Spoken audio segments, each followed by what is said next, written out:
ওকে dear হালকাস্টাইনিয়ান্স, welcome to the English version biology class. So কি অবস্থা সবার?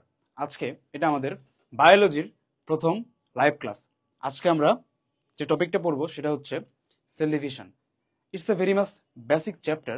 সো তোমরা যারা এইচএসসিতে বায়োলজি নিয়েছো বা যাদের বায়োলজি আছে এবং যারা ফিউচারে ডক্টর হতে চাও, তাদের অবশ্যই এই চ্যাপ্টারের বেসিক নলেজটা থাকতে হবে।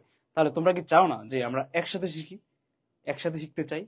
তাহলে তোমরা তোমাদের ক্লাসমেটদের আজকের এই লাইভ ক্লাসটার লিঙ্কটা পাঠিয়ে দাও, যাতে তারাও এই ক্লাসটা করতে পারে। এবং it's a free live class.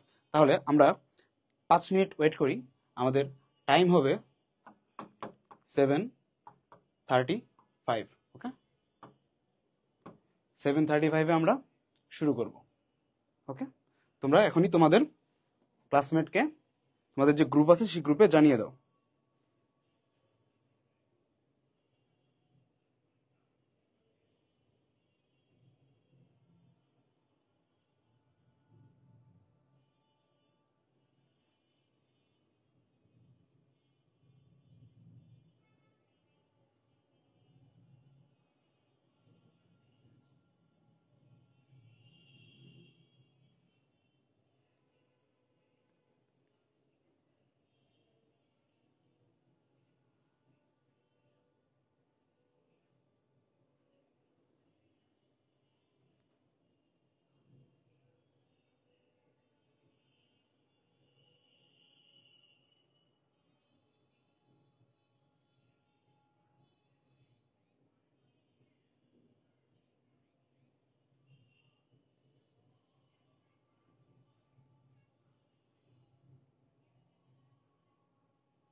ওকে, তাহলে আজকে আমরা পড়ব সেল ডিভিশন।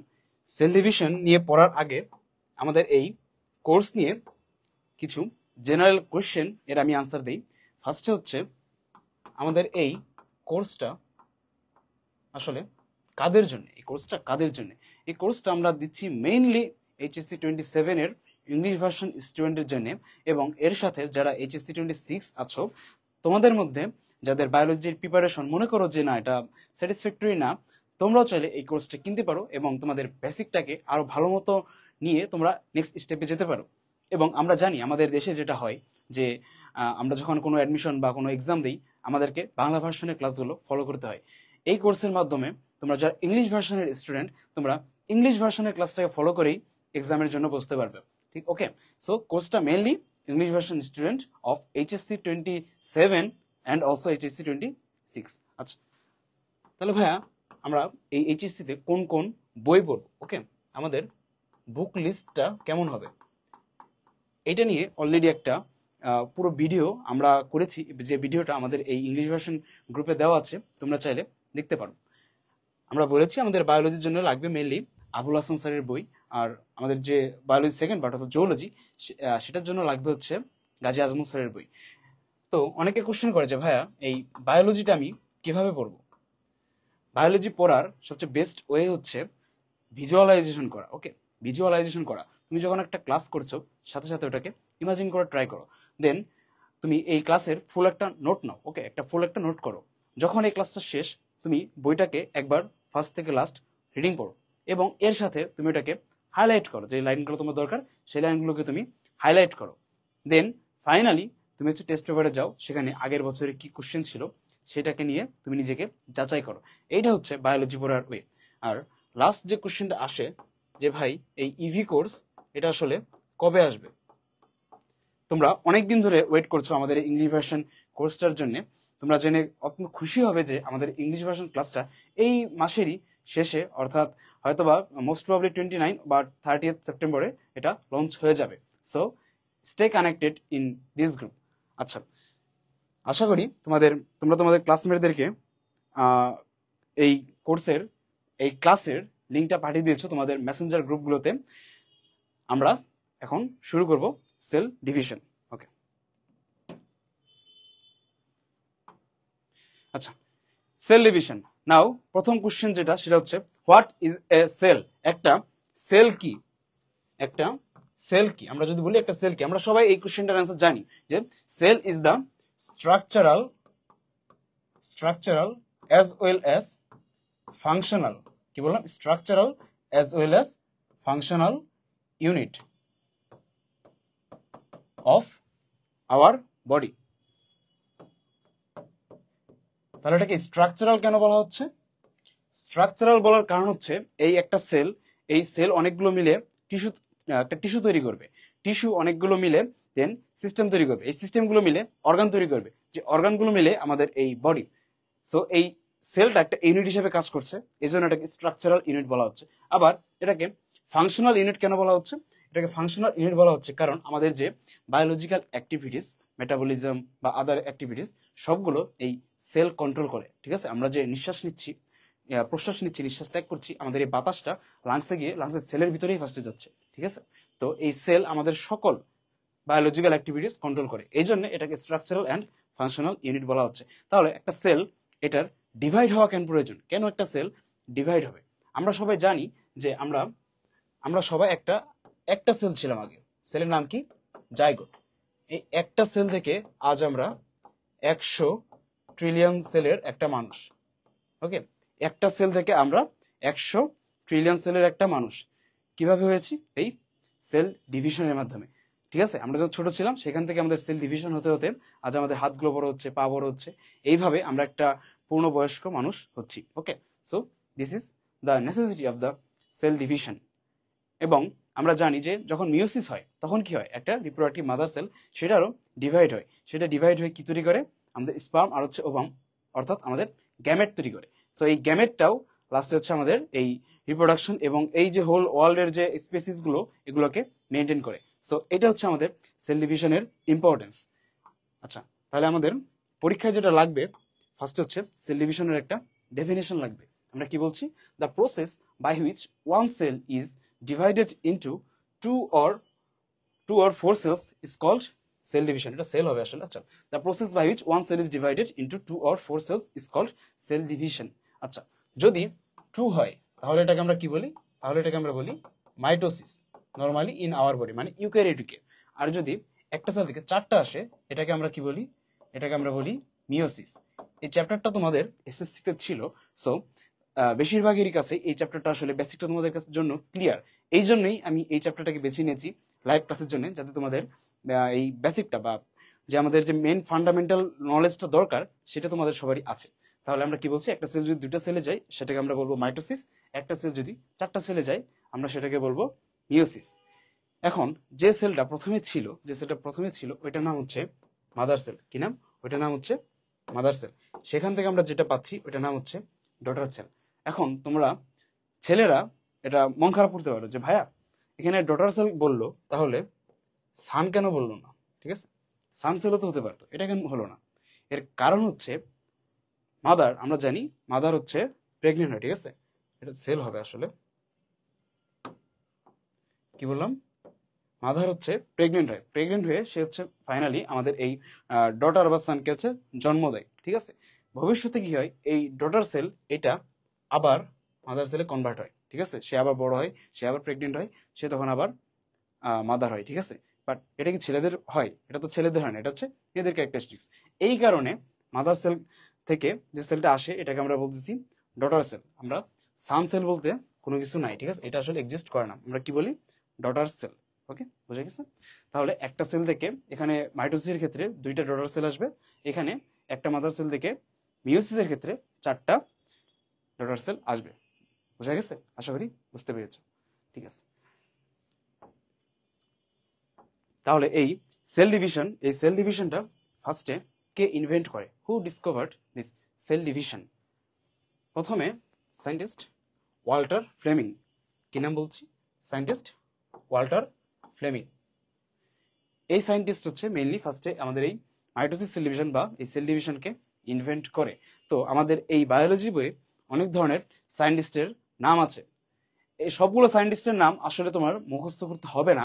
যে সায়েন্টিস্টগুলোর নাম আমি ক্লাসে অনেকবার রিপিট করব এবং তোমাদেরকে দাগিয়ে দেবো বা স্লাইডে লেখা থাকবে, মনে রাখবা, সেগুলো হচ্ছে তোমার এক্সামের জন্য ইম্পর্টেন্ট। যেহেতু এটা একটা ইম্পর্টেন্ট চ্যাপ্টার, সেই ইম্পর্টেন্ট এই চ্যাপ্টারে একটা সায়েন্টিস্টের নামই বেশ বোল্ডভাবে লেখা আছে, এটা হচ্ছে সায়েন্টিস্ট ওয়াল্টার ফ্লেমিং। তো ওনার নামটা মনে রাখতে হবে, এটা তোমাদের এমসিকিউ এর জন্য ইম্পর্টেন্ট। এটা কি আসবে? এটা আসবে তোমাদের এমসিকিউতে। আচ্ছা, তো উনি যেটা করেছেন, উনি ফার্স্টে এই সি স্যালামান্ডার, ঠিক আছে, সি স্যালামান্ডার নামের একটা মাছ, এই তোমার মাছের ছবি দেখতে পাচ্ছ, এটা একটা সামুদ্রিক মাছ। এই মাছে উনি ফার্স্টে হচ্ছে এই সেল ডিভিশনটাকে উনি ফার্স্টে অবজার্ভ করে, ঠিক আছে। তারপরে হচ্ছে উনি এখান থেকে আরো অনেক রকমের থিওরি দেয়, যেগুলো নিয়ে আমরা আলোচনা করব। ফার্স্টে আমাদের এই সি স্যালামান্ডারকে এই সায়েন্টিস্ট ওয়াল্টার ফ্লেমিং ফার্স্টে এটাকে অবজার্ভ করে। বোঝা গেছে? তাহলে আমরা কি বললাম? Who is the father of cell division? Who is the father of cell division? Scientist Walter Fleming, scientist Walter Fleming. আচ্ছা, নেক্সট, এই চ্যাপ্টারটা পড়ার জন্য আমাদের কিছু বেসিক নলেজ জানা থাকা প্রয়োজন। এর মধ্যে একটা হচ্ছে হ্যাপ্লয়েড, একটা হচ্ছে ডিপ্লয়েড। হ্যাপ্লয়েড মানে কি, ডিপ্লয়েড মানে কি, তোমরা অনেকে জানো, বাট আমি এখন চেষ্টা করবো আরো ডিটেলসে তোমাদেরকে বেসিকটাকে আরো স্ট্রং করার জন্য। ওকে, আচ্ছা আসো, তাহলে আমরা জানি যে আমাদের ফাদার বডি থেকে, এটা হচ্ছে ফাদার বডি আর এটা হচ্ছে আমাদের মাদার বডি। ওকে, তো এখানে কি হয়, ফাদার বডি থেকে আসে হচ্ছে, আমরা সবাই জানি এখান থেকে আমাদের যে স্পার্ম আসে, আর এখান থেকে আসে কে, এখান থেকে হচ্ছে ওভাম, ঠিক আছে। দেন এরা কি করে, এরা মিলে হচ্ছে ফাইনালি একটা জাইগোট তৈরি করে। ওকে, জাইগোটটা হচ্ছে ওয়ান সেল। তো এখানে কি হয়, ফাদার থেকে আমাদের জন্য কিছু ক্যারেক্টারিস্টিক্স আসে। ফর এক্সাম্পল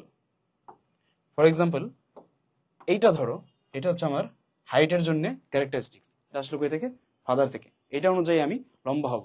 এটা ধরো আবার হাইটের ক্যারেক্টারিস্টিক্স, যেটা আসছে কই থেকে, মা থেকে। বুঝা গেছে? এটা হচ্ছে বাবা থেকে আসলো, এটা মা থেকে আসলো, ঠিক আছে, এটা হচ্ছে মা থেকে আসলো। আবার আরেকটা ক্যারেক্টারিস্টিক্স, সাপোজ এটা হচ্ছে আমার গায়ের কালার নির্ধারণ করবে যে আমি ফর্সা হবো না কালো হবো, এটা হচ্ছে একটা ক্যারেক্টারিস্টিক্স। এটা আরেকটা ক্যারেক্টারিস্টিক্স যেটা মায়ের বডি থেকে আসলো। এরা একটা ক্রোমোজোমের ভিন্ন ভিন্ন লোকেশনে অবস্থান করে, ঠিক আছে। তাহলে এই দুটো হচ্ছে দুটো ক্যারেক্টারিস্টিক্স। এরকম এরকম এরকম ইন টোটাল 23টা আসবে। এখানেও ইন টোটাল কয়টা আসবে? 23টা, 23। এই 23 হচ্ছে ইউনিক ক্যারেক্টারিস্টিক্স, ঠিক আছে। এইটা আমাদের বডিতে 23 রকমের ক্যারেক্টারিস্টিক্সকে ক্যারি করে। এরা আবার 23 রকমের ক্যারেক্টারিস্টিক্সকে ক্যারি করে। বাট এখানে মজার বিষয়টা হচ্ছে এই যে প্রথম যে ক্রোমোজোমটা আর এই যে পাশে প্রথম ক্রোমোজোমটা, এরা সেম ক্যারেক্টারিস্টিক্সকে ক্যারি করে। এটা যদি হাইটের জন্য হয়, এটাও হাইটের জন্য, এটা যদি কালারের জন্য হয়, এটাও কালারের জন্য। এইভাবে আমাদের বডির পুরো ক্রোমোজোমগুলোকে সাজানো। তাহলে আমি যদি এই পার্টটাকে নেই, ঠিক আছে, সাপোজ আমি এই পার্টটাকে নিচ্ছি, কি বললাম, আমি এই পার্টটাকে নিচ্ছি, এটা একটা সেট। আবার এটা যদি নেই, এটা একটা সেট, কি বললাম, এটা একটা সেট। সেট কিসের সেট? ক্রোমোজোমের সেট, সেট অফ ক্রোমোজোম। এই যে এই সেটকে আমরা বলি জিনোম, ঠিক আছে, এই সেটকে আমরা বলি জিনোম। এই সেট অফ ক্রোমোজোম যারা 23 ইউনিক ক্যারেক্টারিস্টিক্সকে ক্যারি করে। তো এই জিনোম বা একটা সেট যে বডিতে থাকবে তাকে আমরা বলবো হ্যাপ্লয়েড। তাকে আমরা কি বলবো? তাকে আমরা নাম দিব হ্যাপ্লয়েড। হ্যাপ্লয়েড মানে কি? এই যে এই 23 ক্যারেক্টারিস্টিক্স এর সবগুলো একটা একটা করে থাকবে। এটা হবে এন। এন মানে ওয়ান সেট। এন মানে কি? এন মানে হচ্ছে এন মানে ওয়ান সেট। তাহলে এবার তোমরা বলো আমাদের বডিতে কি হয়? আমাদের বডিতে ফাদার থেকে স্পার্ম আসলো, এই 23টা আসলো, মাদারে এই ওভাম থেকে এই 23টা আসলো, এরপর এরা একসাথে তৈরি করে কি? জাইগোট। তাহলে জাইগোট এন প্লাস এন, এটা কি হয়ে যাবে? 2n। বুঝা গেছে? এই জাইগোটটা হচ্ছে 2n। বুঝতে পারছো? তাহলে হ্যাপ্লয়েড যদি n হয় তাহলে আমরা জাইগোটকে কি বলবো? জাইগোটে তখন নাম হয়ে যাবে ডিপ্লয়েড। ওকে, জাইগোটটা হচ্ছে এখন ডিপ্লয়েড। এটা কি? 2n। বুঝা গেছে? কারণ এখানে দুইটা সেট থাকে। আশা করি তোমরা বুঝতে পারছো। হ্যাপ্লয়েড মানে n, ডিপ্লয়েড মানে 2n। এটা কেন বলা হচ্ছে? কারণ যেসব সেল নর্মালি প্রোক্যারিওটিক সেল, সেখানে হচ্ছে আমাদের হ্যাপ্লয়েড থাকে, আর নর্মালি ইউক্যারিওটিক সেল অর্থাৎ আমাদের বডিতে হচ্ছে এই ডিপ্লয়েড সেল থাকে। বুঝা গেছে? সো এটা হচ্ছে হ্যাপ্লয়েড আর ডিপ্লয়েডের মধ্যে ডিফারেন্স। আশা করি তোমরা বুঝতে পেরেছো। আচ্ছা, এবার আমরা ফেসবুকের কমেন্ট চেক করি। আচ্ছা, তোমরা তোমাদের যারা ফ্রেন্ড আছে তোমাদের ফ্রেন্ডকে এই কোর্সের লিঙ্কটা অবশ্যই পাঠিয়ে দাও তোমাদের মেসেঞ্জার গ্রুপে, যাতে তারাও এটা করতে পারে। ওকে, বুঝা গেছে? আচ্ছা, নেক্সট আমরা এবার সেল ডিভিশনের টাইপ নিয়ে আলোচনা করব। আসলে কত রকমের সেল ডিভিশন হতে পারে। ওকে, কত রকমের সেল ডিভিশন হতে পারে। ঠিক আছে, ফার্স্টে যেটা, সেটার নাম হচ্ছে অ্যামাইটোসিস। মানে যেটা মাইটোসিস না, নর্মাল কথা। ঠিক আছে, অ্যামাইটোসিস। অ্যামাইটোসিসে কি হয়? এটা হচ্ছে একদম ডিরেক্ট, এটা একদম ডিরেক্ট একটা সেল ডিভিশন। তো এই জন্য এটা আরেকটা নাম হচ্ছে ডিরেক্ট। ডিরেক্ট কেন বলা হয়? কারণ হচ্ছে এটা একদম ডিরেক্টলি সেল ডিভিশন হয়। অর্থাৎ একটা সেল জাস্ট তার মাঝখানে কিছু ফিজিক্যাল স্ট্রাকচারে চেঞ্জ আসবে, এর কারণে ডিরেক্টলি এই সেল ডিভিশনটা হবে, কোনো ধরনের প্যাচ নাই। ঠিক আছে, এটা হচ্ছে ডিরেক্ট সেল ডিভিশন। প্লাস এটা আমাদের দেখা যায় মেনলি ব্যাকটেরিয়ার যে বাইনারি ফিশন, সেই ব্যাকটেরিয়ার বাইনারি ফিশনটা হচ্ছে একদম এক্স্যাক্টলি সেম এটাই। এই জন্য এটাকে আরেকটা নামে রাখা হয়, সেটা হচ্ছে বাইনারি ফিশন। ওকে, বাইনারি ফিশন। এই হচ্ছে দুইটা। আচ্ছা, তাহলে মাইটোসিস। মাইটোসিস মানে কি? একটা সেল থেকে দুইটা সেলে আসবে। এটার আরেকটা নাম হচ্ছে ইকুয়েশনাল সেল ডিভিশন। কি বললাম? Equational cell division. এখানে কি হয়? এখানে হচ্ছে আমাদের যে ক্রোমোজোম নাম্বার সেটা সেম থাকে। অর্থাৎ আমাদের যে মাদার বডিতে যে মাদার সেলে যতগুলো ক্রোমোজোম ছিল, আমাদের যে ডটার সেল সেখানে সেম নাম্বারের ক্রোমোজোম আসবে। এই জন্য ইটস ফর্মস অ্যান ইকুয়েশন, বা এটা বলে ইকুয়েশনাল সেল ডিভিশন। আচ্ছা, নেক্সটে কি হয়? নেক্সট হচ্ছে আমাদের মিওসিস। ওকে, মিওসিসে কি হয়? মিওসিস যে আমাদের যে মাদার সেল, সেখান থেকে চারটা তো সেল আসে, বাট মাদার সেলে যে ক্রোমোজোম নাম্বারটা ছিল, ডটার সেলে গিয়ে সেই ক্রোমোজোম নাম্বারটা হাফ হয়ে যায়, অর্থাৎ অর্ধেক হয়ে যায়। এই জন্য এটাকে বলে হচ্ছে রিডাকশনাল। ওকে, রিডাকশনাল মানে হচ্ছে কমে যাওয়া। কি বললাম? রিডাকশনাল। Reductional cell division. বুঝা গেছে? আচ্ছা, এই হচ্ছে আমাদের সেল ডিভিশনের তিনটা টাইপ, যে তিনটা টাইপ নিয়ে আমরা আজকে আলোচনা করব। আচ্ছা, ফার্স্টে আসি। ফার্স্টে হচ্ছে আমাদের অ্যামাইটোসিস। আচ্ছা, এটাকে একটা কথা বলে নেই যে এই সেল ডিভিশন এটা এরকম হয় যে কিছু কিছু অর্গানিজম আছে যেগুলোতে এই সেল ডিভিশন অনেক বেশি পরিমাণ হয়, আবার কিছু কিছু সেল ডিভিশন আছে যেখানে এটা কম পরিমাণে হয়। তাহলে এখন আমরা পড়বো হচ্ছে অ্যামাইটোসিস মানে কি?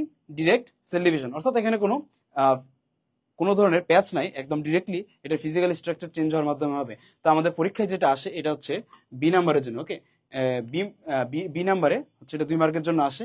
তো তোমার যেটা লাগবে সেটা হচ্ছে এটার ডেফিনেশন আর হচ্ছে এটার ফিগার। তাহলে ডেফিনেশনটা আমরা দেখি। The cell division in which the cytoplasm and the nucleus of a mother cell are divided directly into daughter cells is called amitosis. কি বললাম? The cell division in which the cytoplasm and nucleus of a mother cell divided directly into two daughter cells. এখানে কথাটা হচ্ছে এই directly শব্দটা দিতে হবে। ঠিক আছে, divided directly into two daughter cells is called amitosis. ওকে, তো amitosis আসলে কাদের বডিতে হয়? এটা হয় মেইনলি হচ্ছে আমাদের প্রোক্যারিওটিকে, ঠিক আছে, প্রোক্যারিওটিক। তোমরা যারা আমাদের কোর্সের যে ফার্স্ট চ্যাপ্টার, সেই চ্যাপ্টারে আমি এই প্রোক্যারিওটিক আর ইউক্যারিওটিক নিয়ে অনেক সুন্দর মতো আলোচনা করেছি। তোমরা যখন কোর্সটা কিনবা তখন সেখানে এটা নিয়ে আরো ক্লিয়ারলি দেখতে পাবা।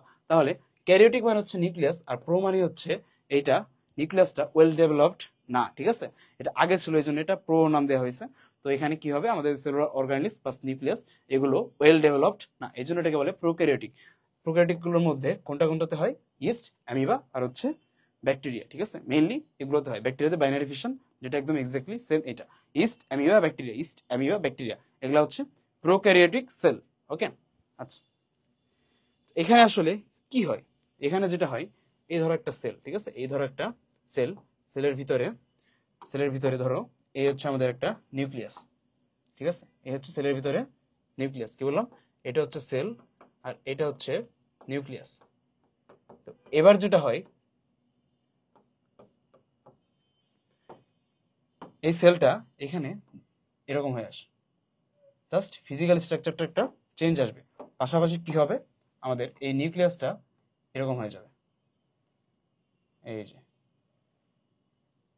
ঠিক আছে, নিউক্লিয়াসটা হয়ে যাবে তখন এরকম, এই যে, এই ছিল নিউক্লিয়াস, এটা হয়ে গেছে এই টাইপ। এটা কি? এটা হচ্ছে আমাদের নিউক্লিয়াস।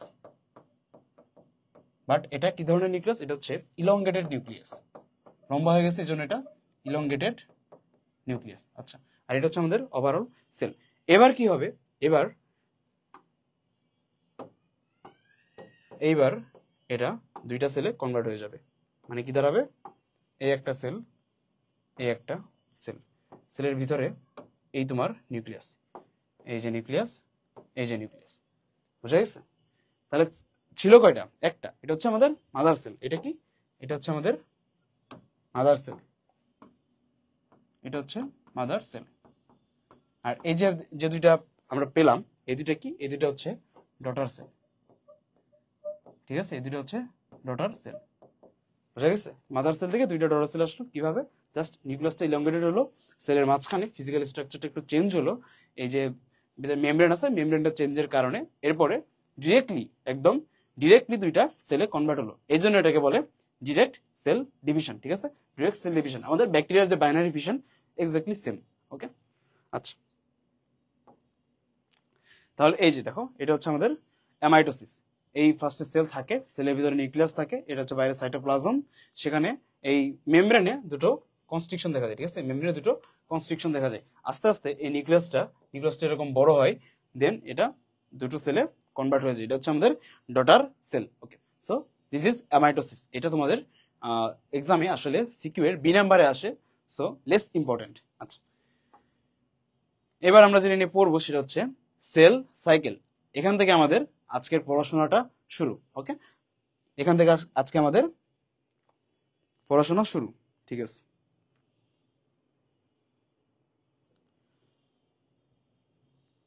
আচ্ছা, তাহলে এখন আমরা পড়বো সেল সাইকেল। সেল সাইকেলটা কি? Cell cycle is the formation of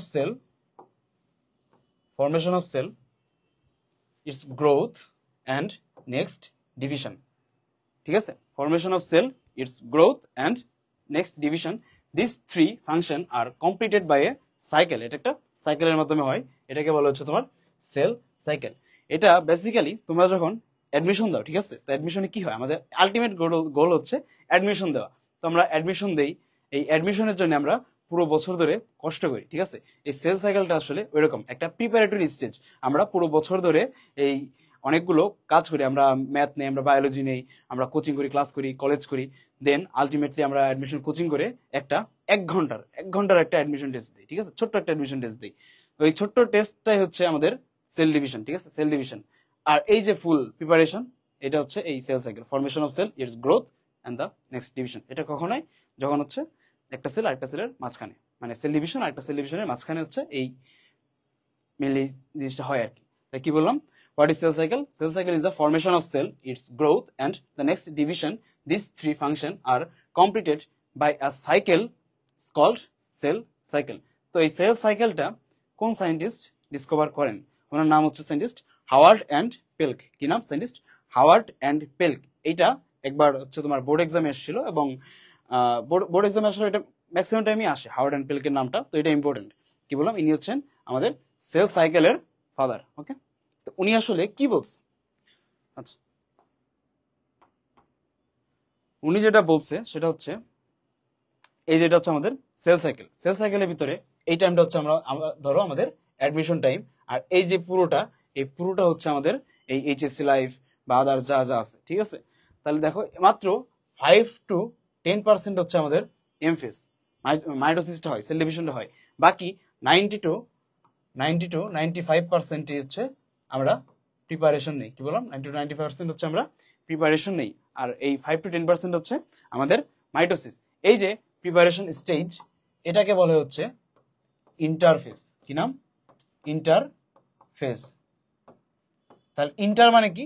inter মানে হচ্ছে আন্ত, মানে একটা থেকে আরেকটার মাঝখানে। এখানে কি হয়? একটা মাইটোসিস আরেকটা মাইটোসিস, তার মাঝখানে হচ্ছে এই ইন্টারফেস, ঠিক আছে? এই জন্য এটার নাম ইন্টারফেস। এটা কতক্ষণ হয়? 90 to 95%। আর আমাদের যে মেন সেল ডিভিশন বা মাইটোসিস, সেটা হয় হচ্ছে এই 5 to 10%। এখন এই ইন্টারফেসের আবার 3টা স্টেপ আছে। কি বললাম? 3টা স্টেপ আছে। প্রথমটা হচ্ছে G1, ঠিক আছে? এটার নাম কি? G1। G1 মানে হচ্ছে গ্যাপ 1। কি বললাম? গ্যাপ 1, ঠিক আছে? এটা মেনলি হচ্ছে আমাদের ডিসিশন নেই, ঠিক আছে? এটা মেনলি হচ্ছে আমাদের ডিসিশন নেই যে আমরা আসলে সেল ডিভিশনটা কি করব নাকি করব না। যে আমার একটা সেল ডিভিশন এই পর্যন্ত হয়ে গেছে, এখন কি আমরা নেক্সট ডিভিশনে যাব, এই ডিসিশনটা নেই হচ্ছে আমাদের গ্যাপ 1। মানে কি? যে আমাদের এসএসসি কমপ্লিট, এখন আমরা এইচএসসি কি দিব নাকি বিশাদে করে ফেলবো, এইটা হচ্ছে আমাদের এই ডিসিশনটা নাকি এই গ্যাপ 1 ফেজ বা G1 ফেজ। আচ্ছা, নেক্সট ফেজের নাম কি? নেক্সট ফেজ হচ্ছে এস ফেজ। এটা হচ্ছে এস ফেজ। এস মানে কি? এস মানে হচ্ছে সিনথেসিস, ঠিক আছে? এস মানে হচ্ছে সিনথেসিস। তাহলে এই ফেজের একটা নাম কি হবে? Synthetic phase. Okay, synthetic phase. আচ্ছা, যাই হোক, বোঝা যাচ্ছে না আসলে। আচ্ছা, তো এখানে কি হয়? এই এস ফেজ বা সিনথেটিক ফেজে আমাদের হচ্ছে ডিএনএ রেপ্লিকেশন হয়। কেন হয় এটা আমি একটু পরে বোঝাচ্ছি। আচ্ছা, নেক্সট হচ্ছে G2 ফেজ। কি বললাম? G2 ফেজের আরেকটা নাম হচ্ছে গ্যাপ 2 ফেজ, ঠিক আছে? এটা হচ্ছে আমাদের গ্যাপ 2। এখানে কি হয়? এখানে হচ্ছে আমাদের এটা হচ্ছে পরীক্ষার আগের রাতের মতো, অর্থাৎ আমাদের মাইটোসিসটা হবে এরপরে। তাহলে পরীক্ষার আগের রাতে আমরা যেরকম কলম গুছাই, খাতা গুছাই, অ্যালার্ম সেট করি, এরকম এই অ্যাক্সেসরি কাজগুলো হচ্ছে এই G2 ফেজে করা হয়, যেখানে আমাদের এই প্রোটিন সেল ডিভিশনের জন্য যে মাইক্রোটিবিউল, তারপর আরএনএ, প্রোটিন, এটিপি, অনেক এটিপি লাগে, এই সবগুলো হচ্ছে এখানে সিনথেসিস হয়। বুঝা গেছে? এখানে ডিভিশন হয়, এখানে ডিএনএ রেপ্লিকেশন হয়, আর এখানে হচ্ছে মেনলি প্রিপারেশনটা ঘটে। এরপরে হয় হচ্ছে আমাদের এই মাইটোসিস, সেল ডিভিশন। ওকে, তাহলে তোমাদের এই পার্সেন্টেজগুলো মনে রাখতে হবে। টোটাল মাইটোসিস হয় হচ্ছে 5 to 10%, ইন্টারফেজ 90 to 95%। এর মধ্যে 3টা স্টেপ। G1 যেটা, সেটা হয় 30 থেকে 40%, এস ফেজ যেটা, সেটা হয় 30 থেকে 50%, আর G2 ফেজ যেটা, সেটা হয় 10 থেকে 20%। এই ছবিটা তোমাদেরকে আঁকানো শিখতে হবে, ঠিক আছে? এই ছোট পার্টটা হচ্ছে মাইটোসিস, বাকি পুরোটাই হচ্ছে ইন্টারফেস। এটা হচ্ছে অ্যাডমিশন টাইম, বাকি পুরোটাই হচ্ছে তোমার প্রিপারেশন টাইম। ওকে, এটা দিয়ে মনে রাখতে হবে। আচ্ছা, এবার একটা কথা বলছি যে এই সেল ডিভিশন, এই যে সেল ডিভিশন, এটা কি সবার হয়? এটা কি আসলে সবার হয়? একবার কল্পনা করে দেখো, সেল ডিভিশন কি আসলে সবার হয়? হয় না। যারা নর্মালি এক পার্টি আছে যাদের নর্মাল সেল ডিভিশন হয়, এক পার্টি আছে যাদের সেল ডিভিশনটা খুবই র্যাপিডলি হয়, ঠিক আছে? কি বলো? খুবই র্যাপিডলি হয়। আরেক পার্টি আছে যাদের কোনো সেল ডিভিশনই হয় না, ঠিক আছে? যাদের সেল ডিভাইড হওয়ার প্রয়োজনই হয় না। তাহলে র্যাপিড সেল ডিভিশন কাদের হয়? এটা হয় হচ্ছে আমাদের জার্ম সেল। কোনটা? Germ sell. মানে কি? মানে হচ্ছে আমাদের যে রিপ্রোডাক্টিভ জার্ম সেল যেটা, সেখান থেকে আমাদের যে মাইটোসিসের মাধ্যমে যেটা হয়, ঠিক আছে? তা এটা হচ্ছে আমাদের জার্ম সেল। আরেকটা কি? আরেকটা হচ্ছে অ্যাপিকাল মেরিস্টেম। অ্যাপিকাল মেরিস্টেম, এইটা কি? এটা হচ্ছে আমাদের যে গাছের যে মেরিস্টেম, তার উপরে পার্ট, এখানে কি থাকবে? Meristematic tissue. আমরা জানি মেরিস্টেমেটিক টিস্যু মানে যে টিস্যুটা হচ্ছে সেল ডিভাইড হতে পারে এবং অনেক বেশি হতে পারে, ঠিক আছে? তো এই জায়গাতে হচ্ছে আমাদের সেল ডিভিশনটা বেশি হয়। আর সেল ডিভিশন হয় না কোথায়? ঠিক আছে, সেল ডিভিশন হয় না কোথায়? এবার আসলে সেল ডিভিশন হয় না কোথায়? এটা হয় না হচ্ছে আমাদের মেইনলি আরবিসিতে। কি বললাম? আরবিসি, আমাদের সবচেয়ে পরিচিত যে নামটা আরবিসি। আরবিসিতে কেন হয় না?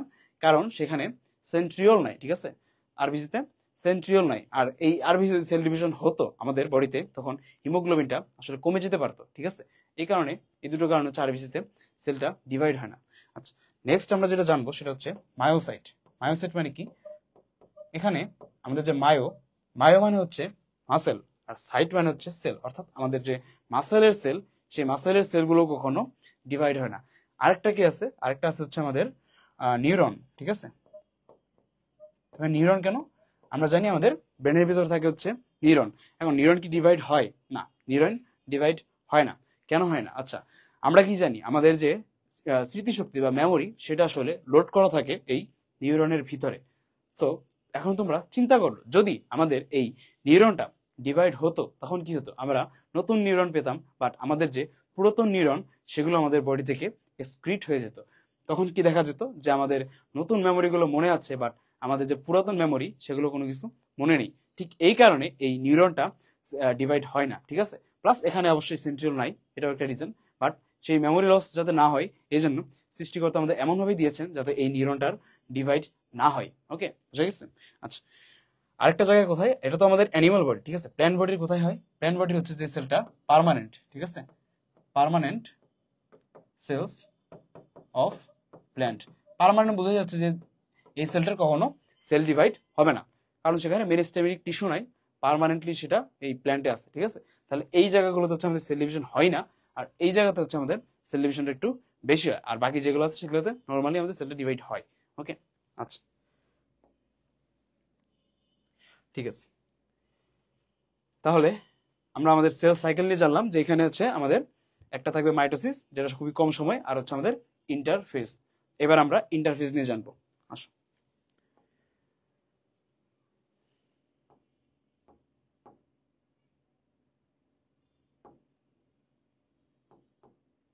আচ্ছা, আমাদের এই ইন্টারফেস নিয়ে কিছু কথা আছে। সেটা হচ্ছে এই ইন্টারফেস সময়ে যে নিউক্লিয়াসটা থাকে, ইন্টারফেস সময় একটা সেলের যে নিউক্লিয়াস থাকে, সে অনেক ধরনের রিয়াকশন করতে পারে, ঠিক আছে। সে হচ্ছে অনেক ধরনের রিয়াকশন করতে পারে। দ্যাটস ওয়াই এই নিউক্লিয়াসটাকে তখন আমরা নাম দেই মেটাবলিক নিউক্লিয়াস। বুঝা গেছে? মেটাবলিক নিউক্লিয়াস, কারণ আমরা জানি মেটাবলিজমের সময় আমাদের বডিতে অনেক ধরনের রিয়াকশন ঘটে, ঠিক আছে। তো এই ইন্টারফেস সময় আমাদের বডিতে অনেক ধরনের রিয়াকশন ঘটে, আমরা এটিপি প্রডিউস করি, এই জন্যে তখন এই সেলটার নাম হয়ে যায় মেটাবলিক নিউক্লিয়াস। কি বললাম? Metabolic nucleus. আর তোমরা সবাই এতক্ষণে বুঝতে পেরেছো যে ইন্টারফেস সময়ে আমরা মেইনলি প্রিপারেশন নিই। কি করি? আমরা মেইনলি প্রিপারেশন নেই। কিসের জন্য প্রিপারেশন নেই? প্রিপারেশন ফর মাইটোসিস, ঠিক আছে, বুঝা গেছে? এই টাইমে মেনলি আমরা হচ্ছে আমাদের প্রিপারেশনটা নেই। আর এই ইন্টারফেজের তিনটা ফেজ আছে, কি নাম? G1, S, আরেকটা হচ্ছে G2। এখন এই ইন্টারফেসটা আসলে কে কন্ট্রোল করে, ঠিক আছে? এটা কন্ট্রোল করে হচ্ছে একটা প্রোটিন। এই প্রোটিনের নাম হচ্ছে সাইক্লিন। কি নাম? সাইক্লিন। এই সাইক্লিন প্রোটিনটা মেনলি এটাকে কন্ট্রোল করে। এছাড়া একটা এনজাইম আছে, যে এনজাইমের নাম হচ্ছে সাইক্লিন, কি নাম? সাইক্লিন ডিপেন্ডেন্ট কাইনেস, ঠিক আছে, সাইক্লিন ডিপেন্ডেন্ট কাইনেস। তো যেখানে কাইনেস থাকবে, ঠিক আছে, যেখানে কাইনেস থাকবে সেখানে আমরা মনে রাখবো যে এখানে এটিপি ভেঙে এটিপি করে, ঠিক আছে। তার মানে এখানে একটা ফসফেট সে রিলিজ করে। এই প্রসেসকে বলা হচ্ছে ফসফোরাইলেশন। অর্থাৎ এখানে এই সাইক্লিন ডিপেন্ডেন্ট কাইনেস বা সিডিকে কম্পাউন্ড, এটা মেনলি সেলে একটা ফসফোরাইলেশন করবে বা একটা ইনঅর্গানিক ফসফেটকে সে রিলিজ করবে। আর থাকে কে? হরমোন আর হচ্ছে গ্রোথ ফ্যাক্টর, ঠিক আছে, হরমোন আর হচ্ছে গ্রোথ ফ্যাক্টর। এই সাইক্লিন সিডিকে কম্পাউন্ড এইটা মেনলি হচ্ছে আমাদের বডিতে ইন্টারনাল স্টিমুলেশন দেয়। কি বললাম? ইন্টারনাল স্টিমুলেশন, মানে সেলের ভিতরে এই সেল সাইকেলটা বা এই সেল ডিভিশনটা হওয়ার জন্য সে হচ্ছে ভিতরে ইন্টারনাল স্টিমুলেশন দেয়। আর এই হরমোন আর এই গ্রোথ ফ্যাক্টর এরা কি করে? এরা হচ্ছে এক্সটার্নাল স্টিমুলেশন দেয়, ঠিক আছে। এরা করে কি? এক্সটার্নাল, বাইরে থেকে, ঠিক আছে। এটা হচ্ছে বাইরে থেকে একটা স্টিমুলেশন দিবে। ওকে, তো সেটা কিভাবে দিবে? এই গ্রোথ ফ্যাক্টর ফার্স্টে এসেছে আমাদের গ্রোথ ফ্যাক্টর। গ্রোথ ফ্যাক্টরটা মেইনলি কাজ করে হচ্ছে দুইটা জায়গায়। একটা হচ্ছে ডাব্লিউবিসি তে, ঠিক আছে। কোথায় কোথায় কাজ করে? কাজ করে হচ্ছে ফার্স্টে ডাব্লিউবিসি, আমরা জানি আমাদের ডাব্লিউবিসি তার কাজ কি, ইমিউন সিস্টেমকে মেনটেন করা, ঠিক আছে, আমাদের হচ্ছে ইমিউন সিস্টেম এটাকে মেনটেন করা। আর আরেকটা হচ্ছে আমাদের প্ল্যাটিলেটস, ঠিক আছে, প্ল্যাটিলেটস এটার কাজ কি, এটার কাজ হচ্ছে আমরা জানি আমাদের বডিতে যখন কোনো একটা পার্ট কেটে যায়, ঠিক আছে, যখন কোনো একটা পার্ট কেটে যায় মানে অনেক ব্লিডিং হয়, তখন এই প্ল্যাটিলেটস কি করে, এরা হচ্ছে তখন উন্ডকে হিলিং করে, ঠিক আছে, এরা হচ্ছে তখন উন্ড হিলিং করে, ঠিক আছে। এই দুইটা কাজ গ্রোথ ফ্যাক্টর করে। হরমোনের কাজ কি, হরমোনের কাজ হচ্ছে বডিতে আরবিসি প্রডিউস করা। হরমোন কিভাবে আরবিসি প্রডিউস করে, এ হচ্ছে কিডনিতে যাবে, ঠিক আছে, কিডনি থেকে একটা হরমোন দিবে, এর নাম হচ্ছে ইরিথ্রোপয়েটিন। কি নাম? ইরিথ্রোপয়েটিন, ঠিক আছে, ইরিথ্রোপয়েটিন। ইরিথ্রোপয়েটিন এর কাজ কি, এর কাজ হচ্ছে এবার যাবে আমাদের বোন ম্যারোতে, ঠিক আছে, কি বললাম, এই যাবে এবার বোন ম্যারোতে, এটা যাবে বোন ম্যারো। আমরা কি জানি আমাদের আরবিসি, যেটা আরবিসি আসলে কোথা থেকে আসে, আরবিসি আসে এই বোন ম্যারো থেকে, আমাদের বনের মাঝখানে যে গ্যাপ থাকে সেখানে এই বোন ম্যারো, সেখান থেকে আসে। বোন ম্যারোকে কে স্টিমুলেশন দিচ্ছে? ইরিথ্রোপয়েটিন, যেটা একটা হরমোন। আর এই হরমোনটা কোথা থেকে আসে? কিডনি থেকে আসে, ঠিক আছে। তো এরা হচ্ছে এই হরমোন গ্রোথ ফ্যাক্টর, এরা মেনলি এই এক্সটার্নাল স্টিমুলেশন দেওয়ার মাধ্যমে এই সেল সাইকেলটাকে কন্ট্রোল করে। আর ইন্টারনাল স্টিমুলেশন কে দিবে? এই সাইক্লিন সিডিকে কম্পাউন্ড, মানে কি একটা সাইক্লিন প্রোটিন আর একটা এনজাইম সাইক্লিন ডিপেন্ডেন্ট কাইনেজ। বোঝা গেছে? এগুলো হচ্ছে এমসিকিউর জন্য লাগবে। যারা এই বোটানিকে ভালোবাসো, যারা যাদের ইচ্ছা যে আমি মেডিকেল অ্যাডমিশন দিব, একজন ডক্টর হবো, তারা মেইনলি হচ্ছে এইগুলো একদম ডিটেলসে পড়াশোনা করে মুখস্থ করে। এগুলা থেকে অনেক বেশি এমসিকিউ আসে। যেমন হচ্ছে মানে যখন তুমি অ্যাডমিশন দিবা তখন বুঝতে পারবা যে which one of the following gives internal stimulation. Option দিবে এই তিনটা, সাথে দিবে হচ্ছে সাইক্লিন। বুঝা গেছে? এইভাবে হচ্ছে আমাদের এই মেডিকেল অ্যাডমিশনের সময় কোশ্চেনগুলো করা হয়, ঠিক আছে। আশা করি তোমরা বুঝতে পেরেছো। তোমাদের এটা কখনো ভুল হবে না, ইন্টারনাল কে দেয় আর এক্সটার্নাল কে দেয়। ওকে, এবার আমরা আমাদের একটু কমেন্ট বক্সে চেক করি।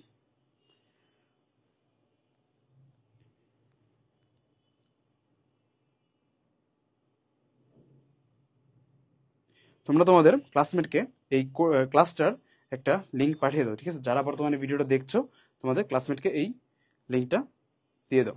আচ্ছা, তাহলে নেক্সট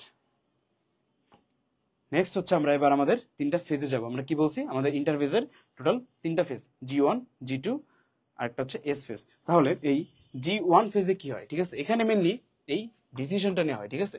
এখানে মেনলি এই ডিসিশনটা নেওয়া হয় যে আমি নেক্সট ডিভিশনটা করব কি করব না, ঠিক আছে। নেক্সট ডিভিশনে আমি করব কি করব না, ডিসিশন অফ সেল ডিভিশন। ওকে, এটা মেনলি নেওয়া হয়। তো এখন যদি ডিসিশনটা নেগেটিভ আসে যে আমি আর নেক্সট স্টেপে যাব না, তখন কি হবে? তখন এরা চলে যাবে হচ্ছে জি নট ফেজ। তখন এরা কই চলে যাবে? জি নট ফেজ। এটা মানে হচ্ছে ডিভিশন অফ, ঠিক আছে। এটা মানে হচ্ছে কি? এটা মানে হচ্ছে তোমার ডিভিশনটা অফ। এইখানে কে কাজ করে? এখানে কাজ করবে তোমার এই সাইক্লিন আর হচ্ছে সিডিকে, ঠিক আছে। এখানে কে কাজ করে? সাইক্লিন আর হচ্ছে সিডিকে। এরা কি করে? এরা একসাথে কম্বাইন করে, ঠিক আছে, একসাথে একটা কম্বিনেশন করে। এর একসাথে কম্বিনেশন করবে এই সাইক্লিন প্লাস সিডিকে, ঠিক আছে। এরা কি করবে? একসাথে কম্বিনেশন করে এরা হচ্ছে এটাকে স্পিড আপ করবে, ঠিক আছে। মেনলি স্পিড আপ করবে। কাকে স্পিড আপ করবে? আমাদের এই যে ডিসিশন নেওয়াটাকে, ঠিক আছে, যে আমি নেক্সট ডিভিশনে যাব কি যাব না, এই যে ডিসিশন, এটাকে স্পিড আপ করে হচ্ছে এই সাইক্লিন আর সিডিকে। সাইক্লিন আর সিডিকে কি করে? তোমরা আগের স্লাইড অলরেডি দেখে এসছো। তো ওইভাবে সে হচ্ছে এটাকে স্পিড আপ করে যে আমি নেক্সট ডিভিশনের জন্য যাব নাকি যাব না, ঠিক আছে। আর এইখানে মেনলি আমাদের যে আরএনএ বা প্রোটিন বা এটিপি এগুলো তৈরির প্রিপারেশনটাও হয়ে যায়, ঠিক আছে। যে আমার নেক্সট যেগুলো লাগবে ওগুলো তৈরির প্রিপারেশনটাও আমাদের সেল এই ফেজেই মেনলি নিয়ে থাকে, ঠিক আছে। আচ্ছা, এইবার আমরা আমাদের নেক্সট ফেজে আসবো। এটার নাম কি? S phase.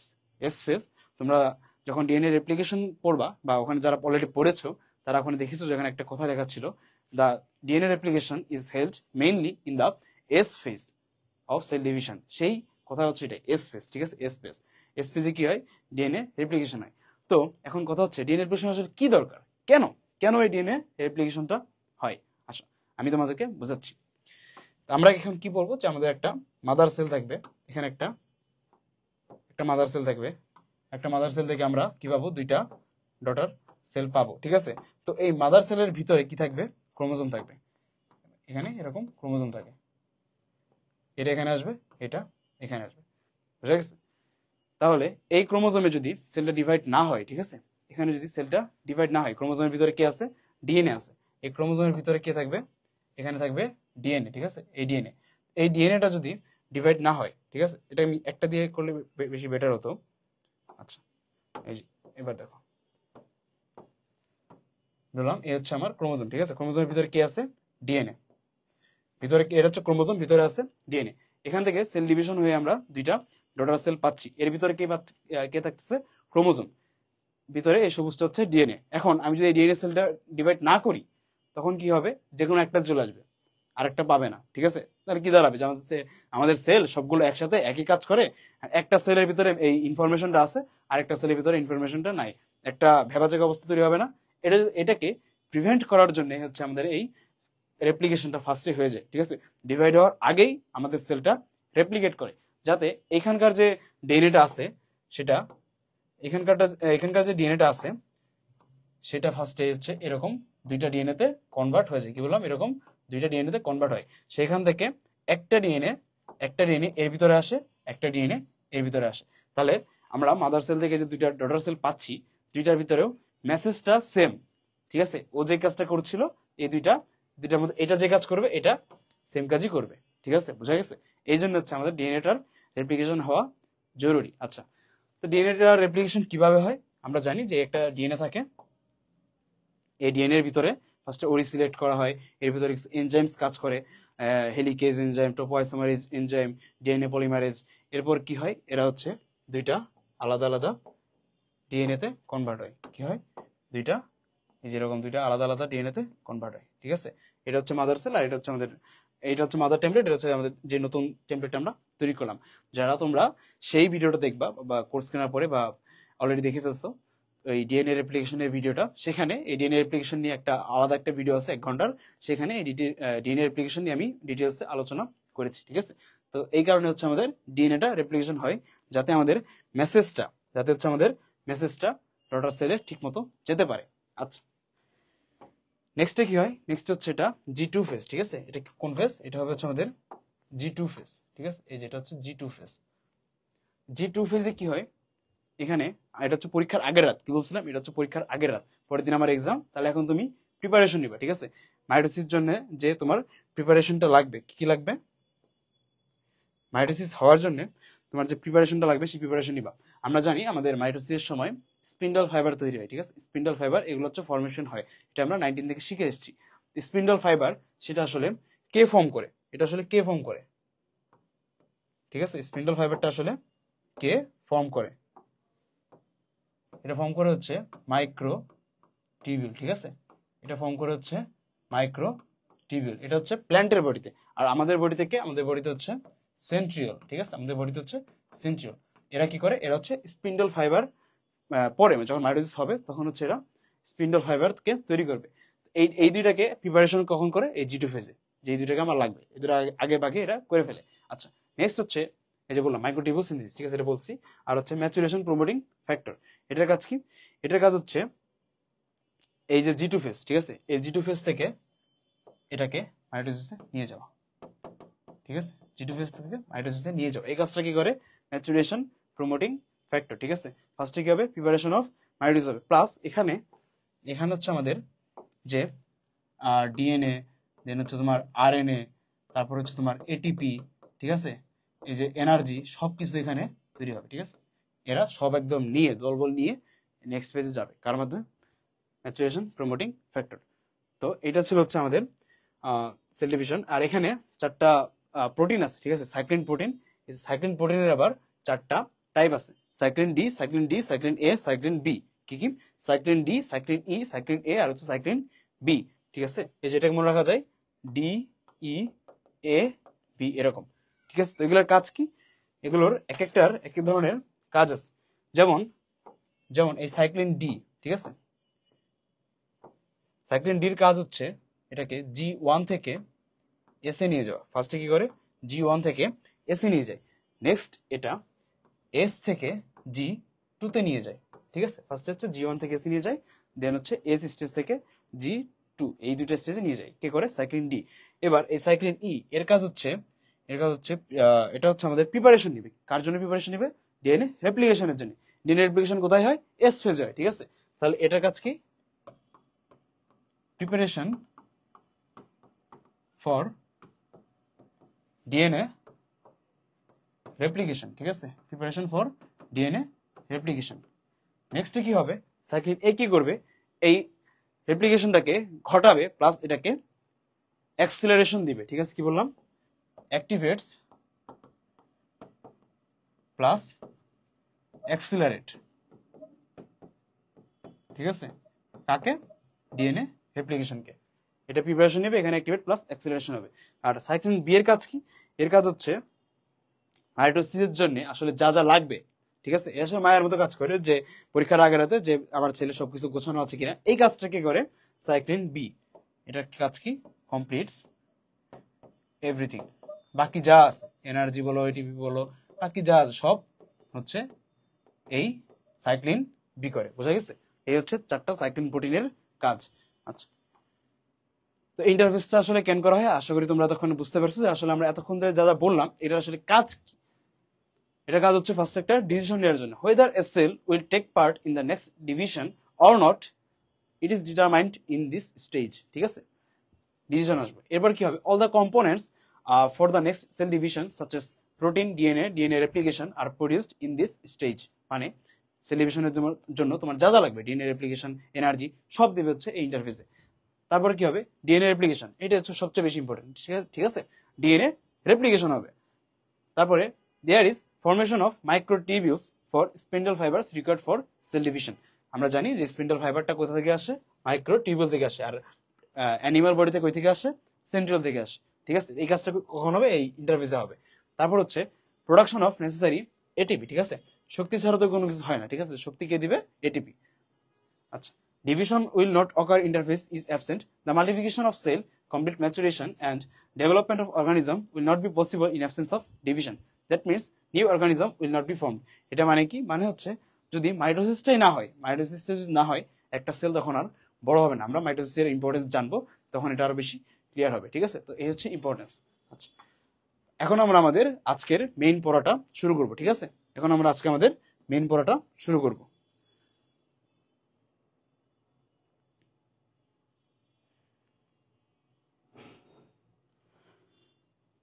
ঠিক আছে, তাহলে এখন আমরা বলবো হচ্ছে মাইটোসিস। Mitosis cell division. আমরা বলেছিলাম আমাদের সেলটা মেনলি 3টা ভাগে ডিভাইড হয়, একটা হচ্ছে অ্যামাইটোসিস, একটা হচ্ছে মাইটোসিস, আর একটা হচ্ছে মিওসিস। আমরা অ্যামাইটোসিস পড়েছি, এখন আমরা পড়বো মাইটোসিস। মাইটোসিস পড়ার জন্য যে যে প্রিপারেশন, সেগুলো অলরেডি ডান। তো মাইটোসিসের জন্য তোমার ফার্স্টে যেটা লাগবে সেটা হচ্ছে একটা ডেফিনেশন লাগবে, ঠিক আছে, একটা ডেফিনেশন লাগবে। তার ডেফিনেশনটা কি বলছে? The cell division in which the nucleus and chromosome of a eukaryotic cell, nucleus chromosome of a eukaryotic cell is divided once is called mitosis cell division. মানে কি? এখানে নিউক্লিয়াসটা একবার ভাঙবে, ক্রোমোজোমটা একবার ভাঙবে। বোঝা গেছে? এই ধর হচ্ছে আমাদের 20, ঠিক আছে। এই হচ্ছে আমাদের 20। এখান থেকে কি আসবে? একটা এন আসবে, একটা এন আসবে। এখানে নিউক্লিয়াসটা একবার ভাঙছে, এটা হচ্ছে নিউক্লিয়াস। নিউক্লিয়াস একটা ভেঙে দুইটা হয়েছে, ঠিক আছে। নিউক্লিয়াস একবার ভেঙে হচ্ছে দুইটা হয়েছে। আর কি হয়েছে? এখানে ক্রোমোজোমটা হবে, ঠিক আছে। 2n ভেঙে আবার দুইটা 2n হবে, ক্রোমোজোমটা এখানে ভাঙবে। বাট এটার ক্যারেক্টার, এটা ছিল 2n, এটা ছিল 2n, এটাও হবে 2n। বুঝা গেছে? এটাও 2n, মানে ক্যারেক্টারিস্টিক্সটা সেম থাকবে। মায়ের বডিতে যা ছিল সন্তানের বডিতে সেম ক্যারেক্টারিস্টিক্সটাকেই ফলো নিবে, ঠিক আছে। এটা কার মাধ্যমে হয়? এই মাইটোসিসের মাধ্যমে হয়। তাহলে এটার আবার দুইটা স্টেপ আছে, একটা হচ্ছে ক্যারিওকাইনেসিস, আরেকটা হচ্ছে সাইটোকাইনেসিস।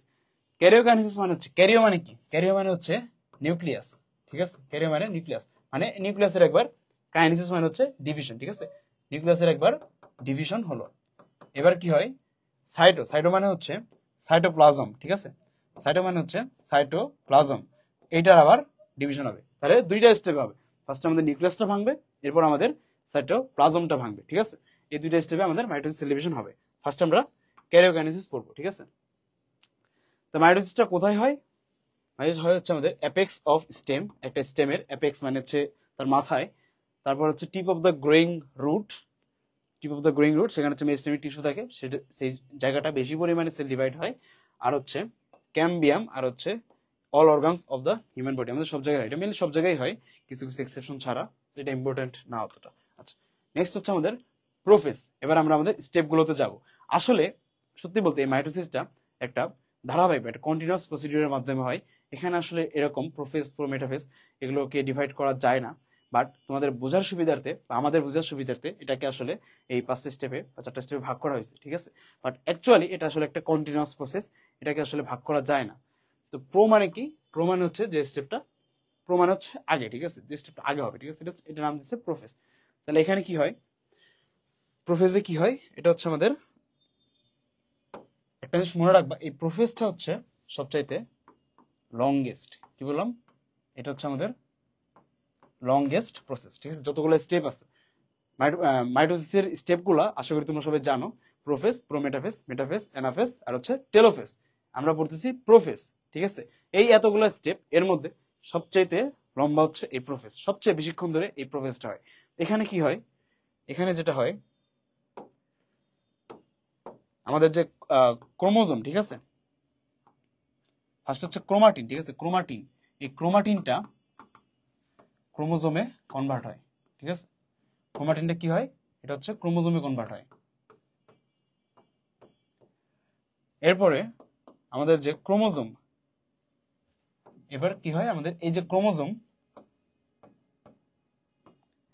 এই ক্রোমোজোমটা কনভার্ট হয় কিসে, এটা কনভার্ট হচ্ছে ক্রোমাটিডে, ঠিক আছে, এটা কনভার্ট হয় ক্রোমাটিডে।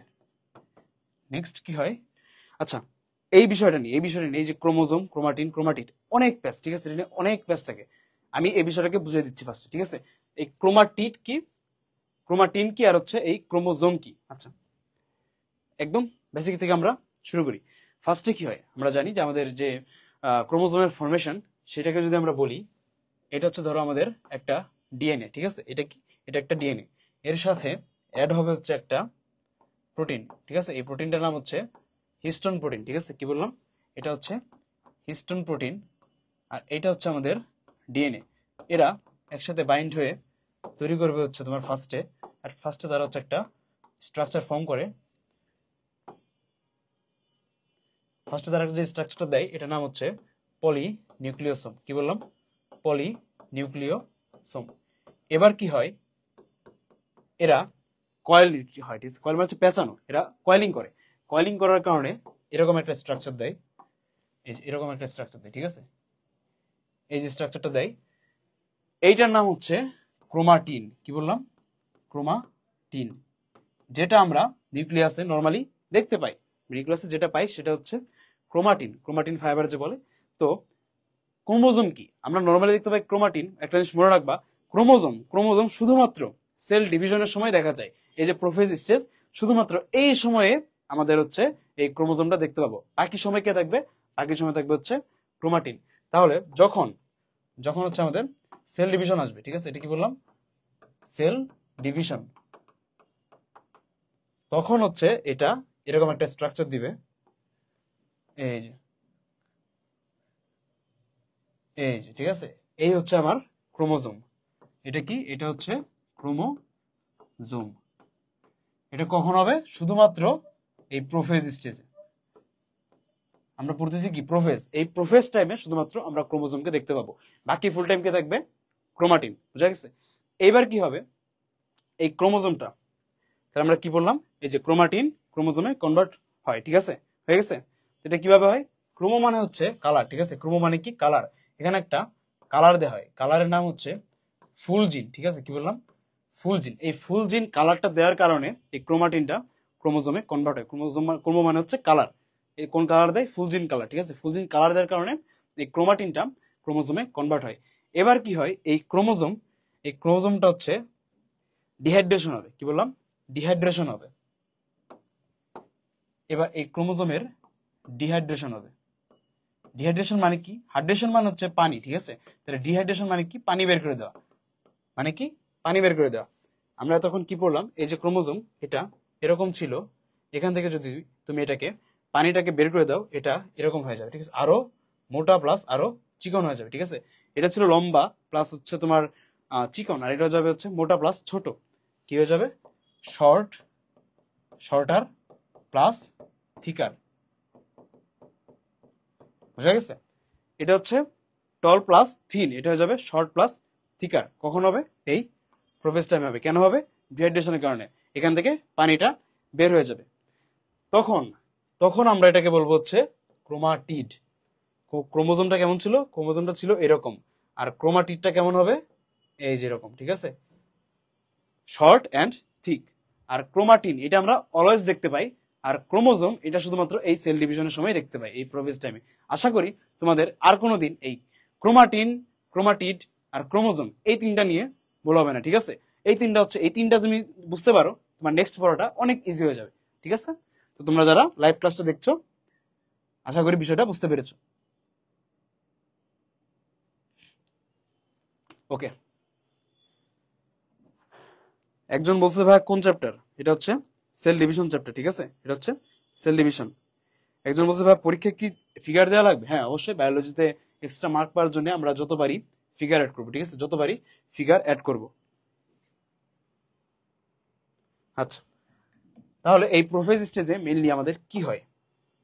আমরা তখন পাচ্ছিলাম হচ্ছে ক্রোমাটিন। এখানে এসে আমরা কাকে পাবো? এখানে এসে আমরা পাবো হচ্ছে ক্রোমোজোম, ঠিক আছে? এখানে এসে আমরা পাবো ক্রোমোজোম। এটা হচ্ছে আমাদের মাঝখানে থেকে সেন্ট্রোমিয়ার, ঠিক আছে? তোমরা ক্রোমোজোমের ভিডিও যখন করবা, ক্রোমোজোমের ক্লাস যখন করবা, সেখানে আরো ডিটেলসে বলা আছে। এটা হচ্ছে সেন্ট্রোমিয়ার, ঠিক আছে? আর এটা হচ্ছে ক্রোমোজোম। এটা কেমন হয়ে যায়? এরকম, এই যে ছোট এবং মোটা হয়ে যায়, ঠিক আছে? এরকম এটা এইভাবে অ্যাপিয়ার করে। এটা হচ্ছে আমাদের প্রোফেজ, ঠিক আছে? তাহলে কি বললাম? ডিহাইড্রেশন হলো, শর্টার হলো, থিকার হলো। এবার যেটা হবে, এখান থেকে আমাদের এই যেটা, এটা কি নিউক্লিয়াস, ঠিক আছে? নিউক্লিয়াসের ভিতরে কে থাকে? এখানে থাকে হচ্ছে নিউক্লিওলাস। কে থাকে এখানে? নিউক্লিওলাস। এই যেখানে ছিল নিউক্লিওলাস। এবার এই নিউক্লিওলাস আর বাইরে থাকে হচ্ছে নিউক্লিয়ার মেমব্রেন বা হচ্ছে নিউক্লিয়ার এনভেলপ। নিউক্লিয়ার মেমব্রেন বা কি নিউক্লিয়ার এনভেলপ, এরা হচ্ছে ডিসঅ্যাপিয়ার করা শুরু করবে। এটা এরকম ডিসঅ্যাপিয়ার হয়ে যাবে, ঠিক আছে? এটা ডিসঅ্যাপিয়ার হয়ে যাবে। এই যে এগুলাও এরকম ডিসঅ্যাপিয়ার হয়ে যাবে। কি বললাম? এই যে, ঠিক আছে? এরা এরকম আস্তে আস্তে ডিসঅ্যাপিয়ার হওয়া শুরু করবে। কি ছিল এটা? Nuclear envelope. এরা ডিসঅ্যাপিয়ার করা শুরু করবে। এখানে আসবে কে? এখানে আসবে হচ্ছে স্পিন্ডল ফাইবার। কে আসবে? Spindle fibre. স্পিন্ডল ফাইবারটা কেমন দেখতে? এই যে এরকম, এই যে নতুন একটা চলে আসলো, নতুন বস্তু চলে আসলো। এটাকে, এটা হচ্ছে স্পিন্ডল ফাইবার। এটা আসা শুরু হয়ে যাবে। কে চলে যাবে? নিউক্লিয়ার এনভেলপ চলে যাবে। বুঝা গেছে? আসবে কে? তোমার হচ্ছে স্পিন্ডল ফাইবার। আচ্ছা, সরি,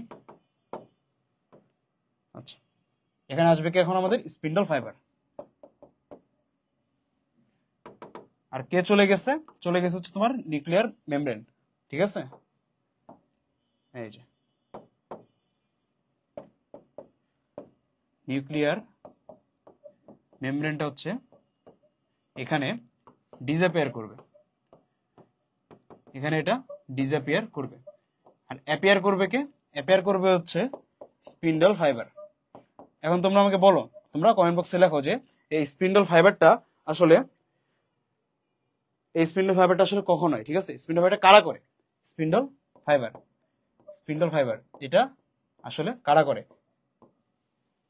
কি বলছিলাম? মাইক্রোটিবিউস আর হচ্ছে সেন্ট্রিয়াল। মাইক্রোটিবিউস কাদের জন্য? প্ল্যান্টের জন্য। আর সেন্ট্রিয়াল কাদের জন্য? অ্যানিমেলের জন্য, ঠিক আছে? এটা আমি অলরেডি বলে আসছি। কি বললাম? নিউক্লিয়ার মেমব্রেনটা ডিসঅ্যাপিয়ার করবে আর হচ্ছে স্পিন্ডল ফাইবার আসবে। বুঝা গেছে? এই হচ্ছে আমাদের প্রোফেজের ঘটনা। নেক্সট আমরা যাব হচ্ছে প্রো মেটাফেজ। মেটা মানে হচ্ছে মাঝখান, ঠিক আছে? মেটা মানে হচ্ছে মাঝখান বা মিডলের ফেজ। প্রো মেটাফেজ কি? মিডলের ফেজের আগের ফেজ, এই জন্য এটাকে বলে প্রো মেটাফেজ। এইখানে কি হবে?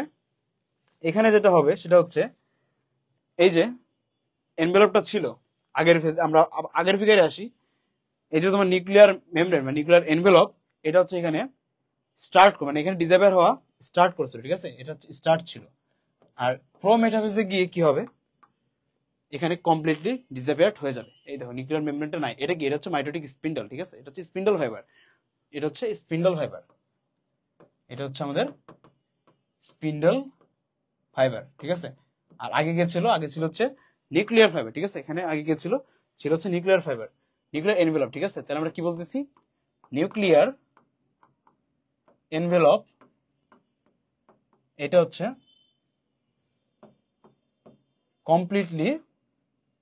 কমপ্লিটলি কি করবে, ডিসঅ্যাপিয়ার করবে, ঠিক আছে, কমপ্লিটলি ডিসঅ্যাপিয়ার করবে। এবার এখানে আসবে কে, এখানে আসবে হচ্ছে স্পিন্ডল ফাইবার, ঠিক আছে, আচ্ছা নিউক্লিয়ার এনভেলপটা ফার্স্ট হচ্ছে এখানে ডিসঅ্যাপিয়ার করলো, আসলো কে, স্পিন্ডল ফাইবার কে ফর্ম করছে, মাইক্রোটিবিউল আর হচ্ছে সেন্ট্রিওল। আচ্ছা নেক্সট কি হবে, এখানে এক ধরনের ড্যান্স দেখা যাবে, ঠিক আছে, এই যে দেখো আমি দেখাচ্ছি, এই যে এটা এই পোল আর এই পোল, এই পোলকে বলে হচ্ছে স্পিন্ডল অ্যাপারেটাস, ঠিক আছে, এই পোলকে বলে স্পিন্ডল অ্যাপারেটাস। এখান থেকে আসে কে, স্পিন্ডল ফাইবার, এখান থেকে আসে স্পিন্ডল ফাইবার, এই যেরকম।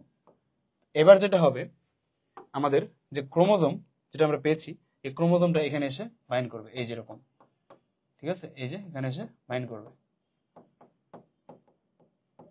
তাহলে এই পুরোটাকে আমরা কি বলতেছি, স্পিন্ডল ফাইবার, ঠিক আছে, পুরোটাকে বলতেছি স্পিন্ডল ফাইবার। আর এই যে আমাদের সেন্ট্রোজোম ক্রোমোজোমটা কিভাবে বাইন্ড করে আমরা জানি, ক্রোমোজোমের মিডল পার্টে থাকে হচ্ছে সেন্ট্রোমিয়ার, সেন্ট্রোমিয়ারের পাশে থাকে কাইনেটোকোর, একটা প্রোটিন, তার সাথে হচ্ছে এই স্পিন্ডল ফাইবারটা বাইন্ড করে। সে কি সবগুলোতে বাইন্ড করে না, সবগুলোতে বাইন্ড করে না, যেখানে যেখানে যেখানে যেখানে সে বাইন্ড করে, এই যে এটা, এই যে এটা, এইটা, এইটা, এগুলোকে বলা হচ্ছে ট্র্যাকশন ফাইবার, ঠিক আছে, এগুলোকে বলা হচ্ছে ট্র্যাকশন ফাইবার। আর এই যে বাইন্ডিং করার সময় এই ক্রোমোজোম গুলো হাত পা গুলো এভাবে এভাবে নড়াচড়া করে, কি বললাম, ক্রোমোজোমের হাত পা গুলো নড়াচড়া করে, যাকে দেখলে মনে হয় যে সে আসলে ড্যান্স করতেছে, ঠিক আছে, তখন এটাকে আমরা কি বলি, তখন এটাকে আমরা বলি ক্রোমোজোমাল ড্যান্স, ঠিক আছে, বোঝা গেছে। এই সময় হচ্ছে আমাদের ক্রোমোজোমটা এই স্পিন্ডল ফাইবারের সাথে বাইন্ড করে, এই যেখানে বাইন্ড করে তাকে বলে ট্র্যাকশন ফাইবার, আর যেভাবে আসে সেই প্রসিডিউরের নাম হচ্ছে ক্রোমোজোমাল ড্যান্স। এবার কি হয়, আর অ্যানিমালের ক্ষেত্রে এই ক্রোমোজোম স্পিন্ডল ফাইবার থেকে, অ্যানিমালের ক্ষেত্রে স্পিন্ডল ফাইবার থেকে অ্যাস্টার রে প্রডিউস হওয়া শুরু করে, কি বললাম, অ্যাস্টার রে কখন দেখা যায়, প্রোমেটাফেজে। ক্রোমোজোমাল ড্যান্স এটা কিন্তু অনেকবার আসে, ঠিক আছে, এইচএসসি তে প্রত্যেকটা বোর্ডে এই কোশ্চেনটা আসে, অ্যাডমিশনেও আসে, যে ক্রোমোজোমাল ড্যান্স এটা কোন ফেজে দেখা যায়, কোন ফেজে, মেটাফেজে, যখন আসলে সে এই স্পিন্ডল ফাইবারের সাথে বাইন্ড করে, বোঝা গেছে। তাহলে এটা হচ্ছে আমাদের ক্রোমোজোমাল এটা হচ্ছে প্রোমেটাফেজ। নেক্সট আমরা যেটা পড়বো সেটা হচ্ছে মেটাফেজ। আশা করি তোমরা এটা বুঝতে পারছো যে প্রোমেটাফেজে কি হয়, মেইনলি নিউক্লিয়ার স্পিন্ডল ফাইবারটা ফরমেশন হয় আর এরা হচ্ছে বাইন্ড করে। তো এরা বাইন্ড করার পরে নেক্সট ফেজে যেটা হয়, এই হচ্ছে আমাদের কি বললাম, এটা হচ্ছে স্পিন্ডল ফাইবার। এই স্পিন্ডল ফাইবারের মাঝখানে লাইন বরাবর, ঠিক আছে, মাঝখানে লাইন বরাবর যদি দাগ টানি, এই যে এরকম, ঠিক আছে, মাঝখানে লাইন বরাবর, এই দাগটাকে বলে হচ্ছে ইকুয়েটর, কি নাম, ইকুয়েটর। এখন যেটা হয়, সেই ক্রোমোজোম গুলো যেগুলো আমরা আগে দেখেছি যে তারা আসলে স্পিন্ডল ফাইবারের সাথে বাইন্ড করে, এরা এবার এই মাঝখানের এই রিজনে চলে আসে, ঠিক আছে, এরা কই চলে আসে, মাঝখানে চলে আসে, মাঝখান বরাবর আসে। এই যে প্রসিডিউর মাঝখান বরাবর আসার, এই প্রসিডিউরের নাম হচ্ছে মেটা কাইনেসিস, ঠিক আছে, মেটা কাইনেসিস মানে হচ্ছে এই ক্রোমোজোম ফাইবারটা ইকুয়েটর রিজনে আসে, এটাকে বলা হচ্ছে মেটা কাইনেসিস। এবার যেটা হয়, এরা কনডেন্সড হয়, ঠিক আছে, কনডেন্স মানে হচ্ছে মোটা হয়, ঠিক আছে, এটা হচ্ছে কনডেনসেশন হয়। কনডেনসেশন হওয়ার কারণে এই সময় আমাদের যে ক্রোমোজোম সেটা হচ্ছে সবচেয়ে বেশি পরিমাণে থিক থাকে, থিকেস্ট হয়, এরা শর্টেস্ট হয়, আর কি হয়, এরা সবচেয়ে বেশি ভিজিবল হয়, ঠিক আছে, একদম ক্লিয়ারলি ভিজিবল, ঠিক আছে। এই কথা মনে রাখতে হবে যে কনডেনসেশন এটা হয় হচ্ছে মেটাফেজ স্টেজে, এখানে আমাদের যে ক্রোমোজোম সেটা থিকেস্ট হয়, শর্টেস্ট হয় এবং ক্লিয়ারলি ভিজিবল হয়, বুঝা গেছে। আরেকটা কথা হচ্ছে, এই টাইমে এরা সবচেয়ে বেশি প্যাচ শুরু করে, ঠিক আছে, সবচেয়ে বেশি প্যাচ শুরু করে, এই জন্য এটাকে বলা হচ্ছে সুপার কয়েলিং, ঠিক আছে, এটাকে বলা হচ্ছে সুপার কয়েলিং, মানে কি, অনেক বেশি পরিমাণে এরা ফোল্ডিং করে, ঠিক আছে, এরা অনেক বেশি পরিমাণে ফোল্ডিং শুরু করে, এটাকে বলা হচ্ছে সুপার কয়েলিং।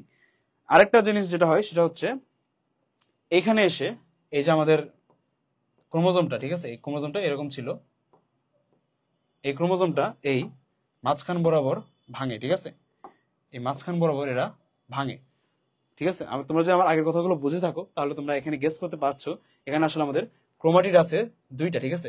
এখানে একটা ডিএনএ ছিল যেটা রেপ্লিকেশন হয়, দেন এই ক্রোমোজোমটা ক্রোমাটিডে কনভার্ট হয়, সেই ডিএনএটা এই যে এখানে একটা ডিএনএ চলে আসছে, এখানে একটা চলে আসছে, এখানে একটা, এখানে একটা, বুঝা গেছে, বুঝা গেছে। বাট এখানে ক্রোমাটিড আছে দুইটা, ঠিক আছে। তো এবার কি হবে, এই সেন্ট্রোমিয়ার বরাবর এরা ভাঙবে, সেন্ট্রোমিয়ার বরাবর এরা ভাঙবে, ভেঙে হচ্ছে এরকম স্ট্রাকচার তৈরি করবে, ঠিক আছে। এই যে দুইটা চলে আসলো, বুঝা গেছে। এরা এবার ভাঙবে, ভেঙে এই ক্রোমোজোম যেটা ছিল একটা সেটা হয়ে যাবে দুইটা, এটাকে বলা হচ্ছে ক্রোমোজোমের ভাগ, ঠিক আছে, ক্রোমোজোমের ভাগ। তাহলে কি বললাম, একটা থেকে দুইটা হয়ে যাবে, বাট এটা আসলে এক্স্যাক্টলি সেম থাকবে, এখানে যা ছিল এক্স্যাক্টলি সেম থাকবে। এটা যদি 2n হয় এটাও 2nই হবে, ঠিক আছে, এটাও 2nই হবে, কারণ এখানে এটা ভাগ হয়ে যাচ্ছে, সেম জিনিসটাই তৈরি করছে, এটা 2n হলে এটাও 2nই হবে। এটা হচ্ছে আমাদের ক্রোমোজোমের ভাগ, ঠিক আছে।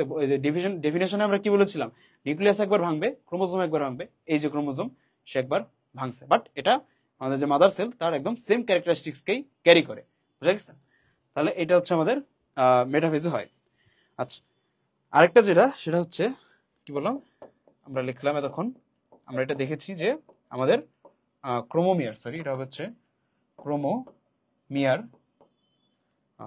বলে গেছে, সরি, এটা হচ্ছে আমাদের সেন্ট্রোমিয়ার, ঠিক আছে। কি বলতেছিলাম আমরা, আমাদের হচ্ছে সেন্ট্রোমিয়ার, সেন্ট্রোমিয়ারটা এখানে ডিভাইড হবে, ঠিক আছে, ডিভাইড হয়ে দুইটা ক্রোমোজোম তৈরি করলো, এটা কই হলো মেটাফেজ। তাহলে এখানে কি হয়েছে, ফার্স্ট হচ্ছে আমাদের ক্রোমোজোম গুলো মাঝখান বরাবর আসছে, ইকুয়েটর লেভেলে আসছে, এটাকে বলে মেটাকাইনেসিস। এরা এবার কনডেন্সড হবে, কনডেন্সড হয়ে থিকেস্ট, শর্টেস্ট এবং ক্লিয়ারলি ভিজিবল হবে, এটাকে বলে কি কনডেনসেশন। আর হচ্ছে এরা অনেক বেশি পরিমাণে ফোল্ডিং করবে, ফোল্ডিং করার কারণে এটাকে বলে হচ্ছে সুপার কয়েলিং স্টেজ। আর হচ্ছে এখানে আমাদের যে সেন্ট্রোমিয়ার ছিল এটা ইম্পর্টেন্ট, কারণ এখানেই আমাদের যে মিওসিসে যে আমরা মাইটোসিস পড়বো, মিওসিসে কালকে যখন আমরা মাইটোসিস পড়বো তখন দেখা যাবে যে এখানে হচ্ছে আমাদের ডিফারেন্সটা, ওখানে এই সেন্টিমিটারটা ভাগ হয় না, বাট এখানে সেন্টিমিটারটা দুইটা ভাগে ভাগ হয়, ঠিক আছে, অর্থাৎ ক্রোমোজোমটা ভাগ হয়, বুঝা গেছে। এই হচ্ছে আমাদের মেটাফেজ। নেক্সট কি হবে, নেক্সট হচ্ছে অ্যানাফেজ। এই এনা মানে হচ্ছে স্পিড, ঠিক আছে, এনা মানে স্পিড, মানে বোঝা হচ্ছে যে এখানে একটা লোকোমোশন বা একটা মুভমেন্ট হবে, ঠিক আছে, এখানে একটা মুভমেন্ট হবে। তাহলে এখানে যদি আমরা আমাদের স্পিন্ডল ফাইবারগুলোকে আবার অ্যাড করি, এই যে এরকম, এখানে কি হবে আসলে, আমাদের যে ক্রোমোজোমগুলো ছিল তারা এরকম চলে যাবে, ঠিক আছে। তো ধরি এই হচ্ছে আমাদের একটা ক্রোমোজোম, ঠিক আছে, এই হচ্ছে আমাদের একটা ক্রোমোজোম,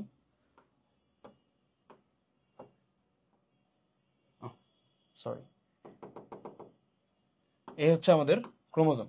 তোমরা যখন ক্রোমোজোমের ক্লাসটা করবা তখন দেখবা যে ক্রোমোজোমকে এটাকে 4 ভাগে ক্লাসিফিকেশন করা হয়েছে according to the position of the centromere.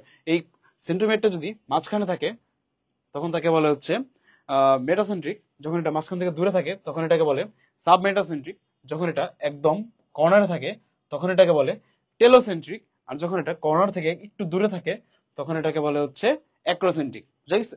Metacentric, submetacentric, acrocentric and telocentric. এই অ্যানাফেজিসে কি হয়, অ্যানাফেজি আসলে যেটা হয় এই সেন্ট্রোমিয়ারটা লিড করে, ঠিক আছে, এটা হয়ে যায় মাথা, এটা হয়ে যায় মাথা। তখন যেটা দেখা যায় এই যে এই পার্টটা, এবারটা এদিকে চলে যায়, ঠিক আছে, এটা এদিকে চলে যায়, কিসের মতো ফর্ম করে, ভি এর মতো ফর্ম করে। এখানে কি হয়, এবারটা এদিকে চলে যায়, এটা কিসের মতো ফর্ম করে, এল শেপ ফর্ম করে।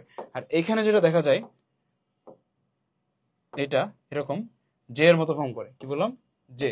আর এইখানে যেটা দেখা যায় এটা এরকম মনে হয় যে একটা আই, বুঝা গেছে, ভি এল জে আই, এরকম শেপ দেখা যায়। এটা কার, ক্রোমোজোমের শেপ। কখন হয়, যখন তারা হচ্ছে এই পোলের দিকে, এই পোলের দিকে হচ্ছে মুভমেন্ট করে, ঠিক আছে, এদিক যাবে এদিক যাবে, সেন্ট্রোমিয়ারটা মাথাটা সামনে থাকবে, লেজ গুলো পিছনে থাকবে, ঠিক আছে, তখন এই ভি এল জে আই এই 4টা শেপ দেখা যায়, বুঝা গেছে।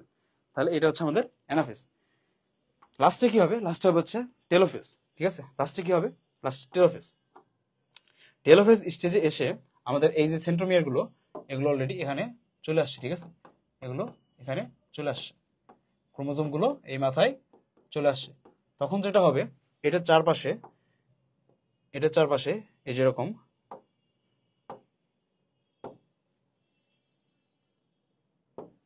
এই যে এরকম আবার তৈরি হয়ে যাবে। কি বললাম, এটা কি, এটা একটা সেল, আবার এখানে একটা তৈরি হবে, এই একটা সেল, ঠিক আছে। এটা কি আসতেছে, এগুলো হচ্ছে নিউক্লিয়ার এনভেলপ, এগুলো হচ্ছে নিউক্লিয়ার এনভেলপ। এই যে এগুলো হচ্ছে নিউক্লিয়াস, ঠিক আছে। নিউক্লিয়াস যেটা অ্যাপিয়ার করতেছে এটা হচ্ছে নিউক্লিয়ার এনভেলপ। নিউক্লিয়ার এনভেলপ কখন চলে গেছিল, আমাদের হচ্ছে প্রোফেজ স্টেজে এটা যাওয়া শুরু করেছিল, মেটাফেজ স্টেজে কমপ্লিটলি ডিসঅ্যাপিয়ার হয়ে যায়। এরা আবার রিঅ্যাপিয়ার করছে কখন, এই টেলোফেজ স্টেজে। তখন যেটা দেখা যাবে, আমরা এতক্ষণ ধরে যেটা পড়ছিলাম সেটা হচ্ছে স্পিন্ডল ফাইবার। এই স্পিন্ডল ফাইবারগুলো এবার আস্তে আস্তে এরা সরে যাওয়া শুরু করবে, ঠিক আছে। এই যে স্পিন্ডল ফাইবারগুলো এরকম চলে যাওয়া শুরু করবে, থাকবে কে, আমাদের হচ্ছে নিউক্লিয়ার এনভেলপ, বুঝা গেছে। তো এইখানে বেসিক্যালি আমাদের যে প্রোফেজের ঘটনাগুলো, সেই ঘটনাগুলোর একদম উল্টো ঘটনাগুলো ঘটে। কি বললাম, প্রোফেজের একদম উল্টো ঘটনাগুলো ঘটে। ফার্স্টে হাইড্রেশন হয়, আমরা প্রোফেজে কি পড়ছিলাম, সেখানে হচ্ছে ডিহাইড্রেশন হয়, অর্থাৎ পানি চলে যায়, এখানে হাইড্রেশন হবে, মানে হচ্ছে এখানে পানি অ্যাড হবে, ঠিক আছে। সো যখন হচ্ছে অ্যাড হবে এই হাইড্রেশনের মাধ্যমে ওয়াটার, তখন এরা কি হবে, লং হবে প্লাস থিন হবে, বুঝা গেছে। প্রোফেজে কি ছিল, ওখানে তারা হচ্ছে শর্টেস্ট হচ্ছিল প্লাস মোটা মানে থিকেস্ট হচ্ছিল, এখানে এরা লং হবে এবং থিন হবে। কেন, হাইড্রেশন মানে পানি অ্যাড হওয়ার মাধ্যমে। এবার কি হবে, এই যে নিউক্লিয়ার এনভেলপ, এই এনভেলপটা এখানে রিঅ্যাপিয়ার করবে। অলরেডি তোমরা দেখছো, এটা হচ্ছে রিঅ্যাপিয়ার করবে, আবার চলে আসবে। কোথায় চলে গেছিল, প্রোফেজের সময় চলে গেছিল, এখন এরা আবার ব্যাক করছে। আর কি হবে, এর ভিতরে নিউক্লিয়ার এনভেলপ যেহেতু আসছে ভিতরে, এই যেখানে নিউক্লিওলাস চলে আসবে, ঠিক আছে, নিউক্লিওলাস। আর এই যে মাইটোটিক স্পিন্ডল, এরা হচ্ছে ডিসঅ্যাপিয়ার করবে, স্পিন্ডল গুলো ডিসঅ্যাপিয়ার করবে। আর তোমরা জানো যে নিউক্লিয়াসটা আসলে, সেটা লাগবে না, এটা হচ্ছে সেট ক্রোমোজোম, ঠিক আছে। নিউক্লিয়াসের ফর্মেশন মেইনলি আমাদের সেট ক্রোমোজোম থেকে হয়, আমাদের ক্রোমোজোমের যে মাথা, স্যাটেলাইট, সেটা মেইনলি হচ্ছে নিউক্লিয়াস ফর্ম করে। এটা তোমাদের জন্য এখন ইম্পর্টেন্ট না, যখন তোমরা ক্রোমোজোমের ভিডিওটা দেখবা তখন সেটা আরো ক্লিয়ার হবে। আচ্ছা, আমরা যেটা বলছিলাম, এখানে আমাদের যে স্পিন্ডল ফাইবার সেটা ডিসঅ্যাপিয়ার করে, আর নিউক্লিয়ার এনভেলপ সেটা রিঅ্যাপিয়ার করে। আচ্ছা, ফাইনালি আমরা আমাদের একটা সেলের ভিতরে দুইটা সেল পাচ্ছি, ঠিক আছে, একটা সেলের ভিতরে দুইটা সেল। এটা হচ্ছে আমাদের নিউক্লিয়াসের ডিভিশন, এটা হচ্ছে আমাদের নিউক্লিয়াসের ডিভিশন। এই ডিভিশনকে নাম কি, ক্যারিওকাইনেসিস। আমাদের মাইটোসিসের দুইটা পার্ট, একটা হচ্ছে ক্যারিওকাইনেসিস, একটা হচ্ছে সাইটোকাইনেসিস। আমরা তখন বললাম ক্যারিওকাইনেসিস। নেক্সট যেটা হবে সেটা হচ্ছে সাইটোকাইনেসিস, অর্থাৎ সাইটো মানে হচ্ছে সাইটোপ্লাজম। এবার আমরা আমাদের সাইটোপ্লাজমকে ভাঙবো। এখানে আমরা কি দেখছি, এই যে এখানে দুইটা সেল চলে আসছে, এর ভিতরে আমরা কি পাইছি, ক্রোমোজোম পাইছি, যেটা হচ্ছে আমাদের একদম এক্স্যাক্টলি মাদার সেলের মতো। এটা যদি ধরি, এটা এটা হচ্ছে আমাদের সেল ওয়াল, ঠিক আছে। তাহলে এটা হচ্ছে প্ল্যান্ট, আর এটা হচ্ছে অ্যানিমাল, যেখানে শুধুমাত্র থাকে সেল মেমব্রেন। এখানেও এই যে একই জিনিসই ঘটে, এই যে একটা এখানে, ঠিক আছে। তাহলে এখানে সাইটোকাইনেসিসটা কিভাবে, সাইটোপ্লাজমটা কিভাবে ভাঙে, সেটা বোঝার জন্য তোমাকে আবার আমি এই স্পিন্ডল ফাইবারগুলোকে দেখাচ্ছি। এগুলো এরকম ছিল, ঠিক আছে, এখানে স্পিন্ডল ফাইবারগুলো এরকম ছিল, ঠিক আছে। ধরো এখানে ছিল, এই স্পিন্ডল ফাইবারের যে দুটো মাথা, এটা এখানে বাইন্ড করবে, এটা এখানে বাইন্ড করবে, ঠিক আছে, এটা এখানে বাইন্ড করবে, এটা এখানে বাইন্ড করবে, দেন এরা এরকম একটা স্ট্রাকচার ফর্ম করবে। কি বললাম, ধরো এই কালারতে দেখাই, এই যেরকম একটা স্ট্রাকচার ফর্ম করবে। কারা করবে, এই স্পিন্ডল ফাইবার, ঠিক আছে। স্পিন্ডল ফাইবার মাঝখানে এসে সুতোগুলোকে একবারে টান দিবে, তখন হচ্ছে এরা মাঝখানে চলে আসবে। এর সাথে এখানে কিছু পরিমাণে পেকটিন, পেকটিক অ্যাসিড, ফ্র্যাগমোপ্লাস্ট, ঠিক আছে, প্লাস ভেসিকল, এগুলো অ্যাড হবে। পেকটিন, পেকটিক অ্যাসিড হওয়ার কারণে এটা হচ্ছে আরো বেশি পরিমাণে হার্ড হবে। তখন এটাকে বলা হয়, হচ্ছে সেল প্লেট, ঠিক আছে, সেল প্লেট। এই যে প্লেটের মতো স্ট্রাকচার, এটাকে বলে সেল প্লেট। কখন হচ্ছে, সাইটোকাইনেসিস। কার কারণে হচ্ছে, মাইটোটিক স্পিন্ডল ফাইবার দুপাশে চলে আসলো। এই সেল প্লেটটাই লাস্টে গিয়ে তৈরি করে কে, সেল ওয়ালের মিডল ল্যামেলা। যারা আমার ওই ক্লাসটা দেখবা তারা এখানে ভালো মতো আরো বুঝতে পারবা। সেল ওয়ালটা ফাইনালি করে কে, মিডল ল্যামেলা। তো এটা কি বললাম, এটা হচ্ছে প্ল্যান্ট বডি। অ্যানিমাল বডিতে কি হয়, অ্যানিমাল বডিতে হচ্ছে আমাদের এই যে সেল মেমব্রেন, যে মেমব্রেনটা, এই মেমব্রেনটার দিকে ভাঁজ হওয়া শুরু করে, ঠিক আছে, মেমব্রেনের দিকে ভাঁজ হওয়া শুরু করে। কি বললাম, মেমব্রেনটার দিকে ভাঁজ হওয়া শুরু করে। তো আলটিমেটলি কি দেখা যায়, আলটিমেটলি হচ্ছে মেমব্রেনটা এভাবে চলে আসে, এই ভাঁজ হতে হতে এরকম যেতে যেতে আলটিমেটলি তারা এরকম দুইটা পার্টে ভাগ হয়ে যায়। কি বললাম, এরকম দুইটা পার্টে ভাগ হয়ে যায়। কেন হচ্ছে? আমাদের এই যে এটা এভাবে ভেতরে ঢুকে যাচ্ছে, ঠিক আছে, ভেতরে ঢুকে যাচ্ছে, বুঝা গেছে? এখানে মাইটোটিক স্পিন্ডলটা সে দুই সাইডে চলে এসে এই সেল প্লেট ফর্ম করে, আর এইখানে আমাদের যে সেল মেমব্রেন সেটা হচ্ছে ভিতরের দিকে ঢুকে যায়। এই কারণে অ্যানিমাল সেল হচ্ছে দুইটা পার্টে ভাগ হয়ে যায়, বুঝা গেছে? এটা হচ্ছে আমাদের সাইটোকাইনেসিস। এখন এখানে কথা হচ্ছে যে কিছু কিছু সেল আছে যারা ক্যারিওকাইনেসিস করে, অলওয়েজ ক্যারিওকাইনেসিস করে, বাট এই সাইটোকাইনেসিস করে না। যদি সাইটোকাইনেসিসটা না হয় তখন দেখা যাবে একটা সেলের ভিতরে নিউক্লিয়াস বারবার ডিভাইড হচ্ছে, বাট আসলে সাইটোপ্লাজম হচ্ছে না, মানে তারা আলটিমেটলি দুইটা সেল ফর্ম করছে না, বাট সেখানে নিউক্লিয়াস ফর্ম হচ্ছে, অনেকগুলো নিউক্লিয়াস ফর্ম হচ্ছে। এইটাকে বলে হচ্ছে, এটাকে কি বলে? এটাকে বলে হচ্ছে ফ্রি নিউক্লিয়ার ডিভিশন। কি বললাম? সরি, এটাকে বলে হচ্ছে ফ্রি নিউক্লিয়ার ডিভিশন, ঠিক আছে? মানে শুধুমাত্র ক্যারিওকাইনেসিস হচ্ছে, নিউক্লিয়াস ডিভাইড হচ্ছে, বাট সাইটোপ্লাজম ডিভাইড হচ্ছে না। আচ্ছা, আমরা এবার একটু কমেন্ট বক্সে দেখে আসি।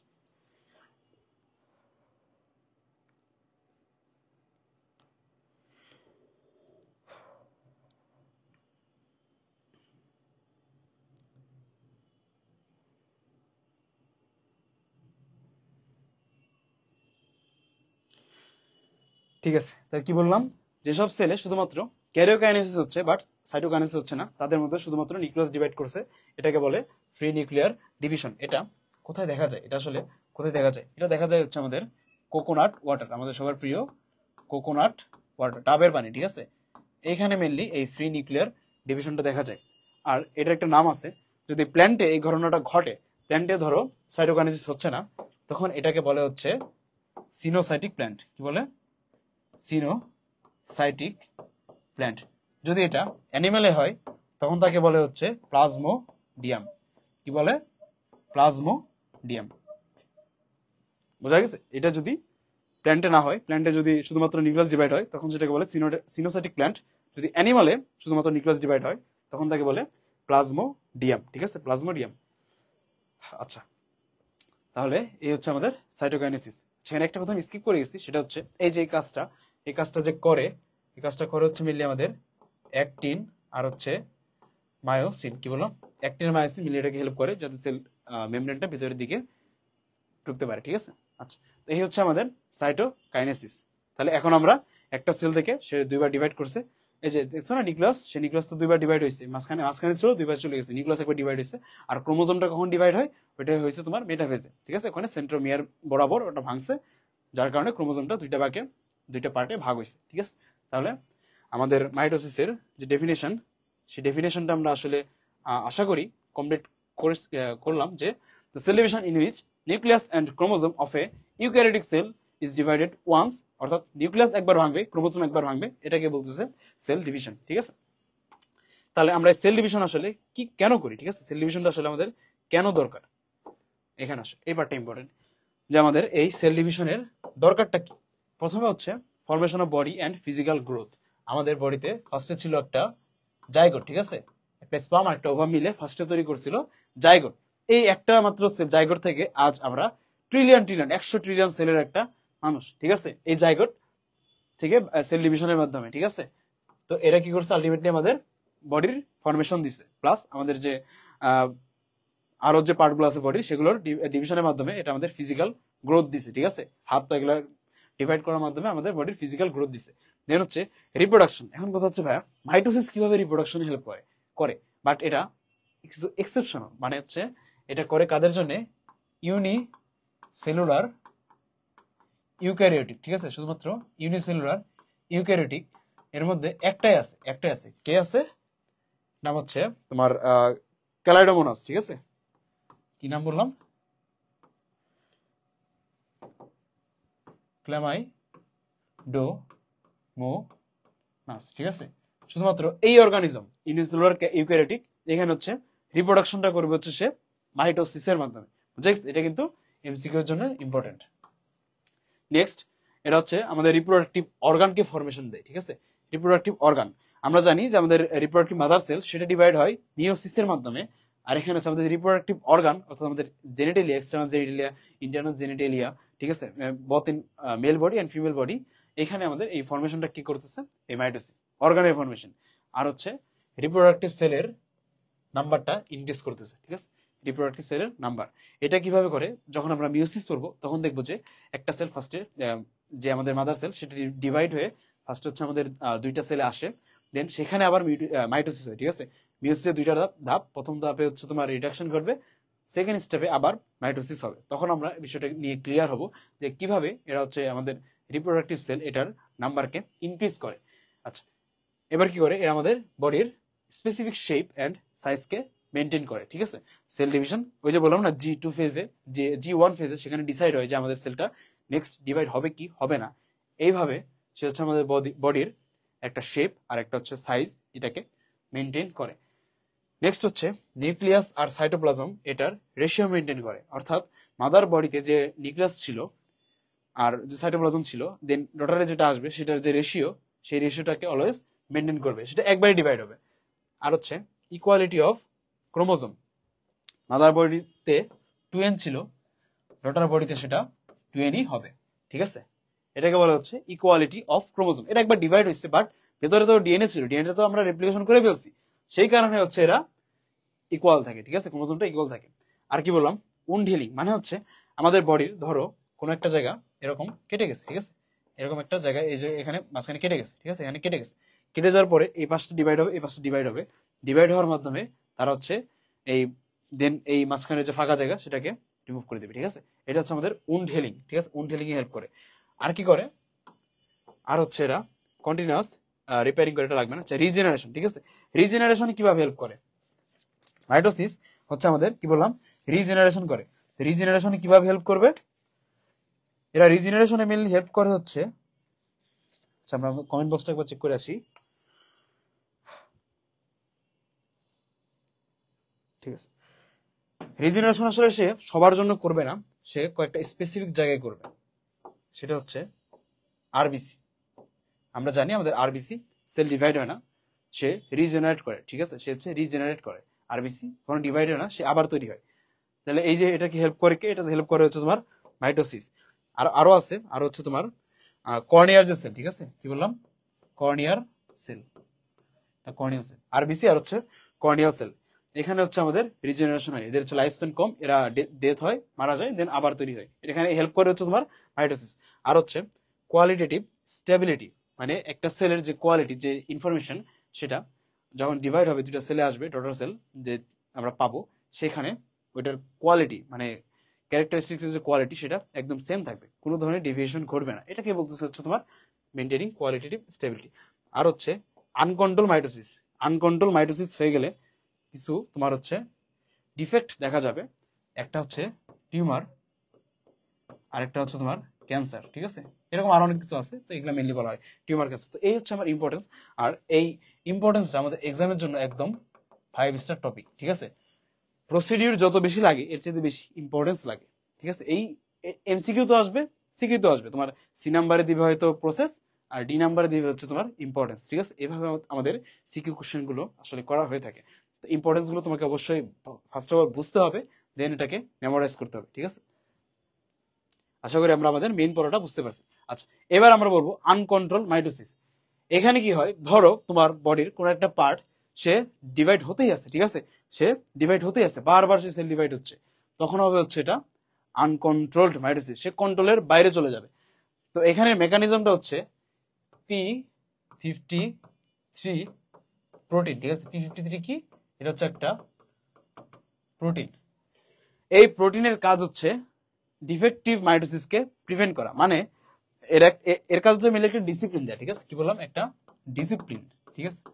ডিসিপ্লিন কিভাবে দেয়, যে তোমার হাত ডিভাইড হচ্ছে, তখন এই P53 বলে যে মাইটোসিস তুই একটু পরে হ, ঠিক আছে, অলরেডি একটা হচ্ছে তো আর একটু পরে হয়, একটা শেষ হওয়ার পরে আরেকটা শুরু করে, কাজটা কে করে, P53 প্রোটিন।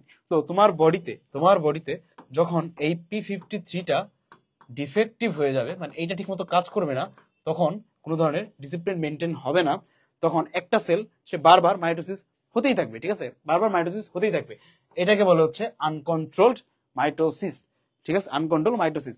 এর কারণে যেটা দেখা যাবে, ধরো এটা তোমার হাত, ঠিক আছে, এটা তোমার হাত, ঠিক আছে, এটা হচ্ছে তোমার হাত, কি বললাম, এটা তোমার হাত, এই হাতের এই জায়গাটাতে ফুলে উঠবে, হাতের এই জায়গাটাতে অনেক বেশি পরিমাণে মাইটোসিস হবে, এখানে ফুলে উঠবে।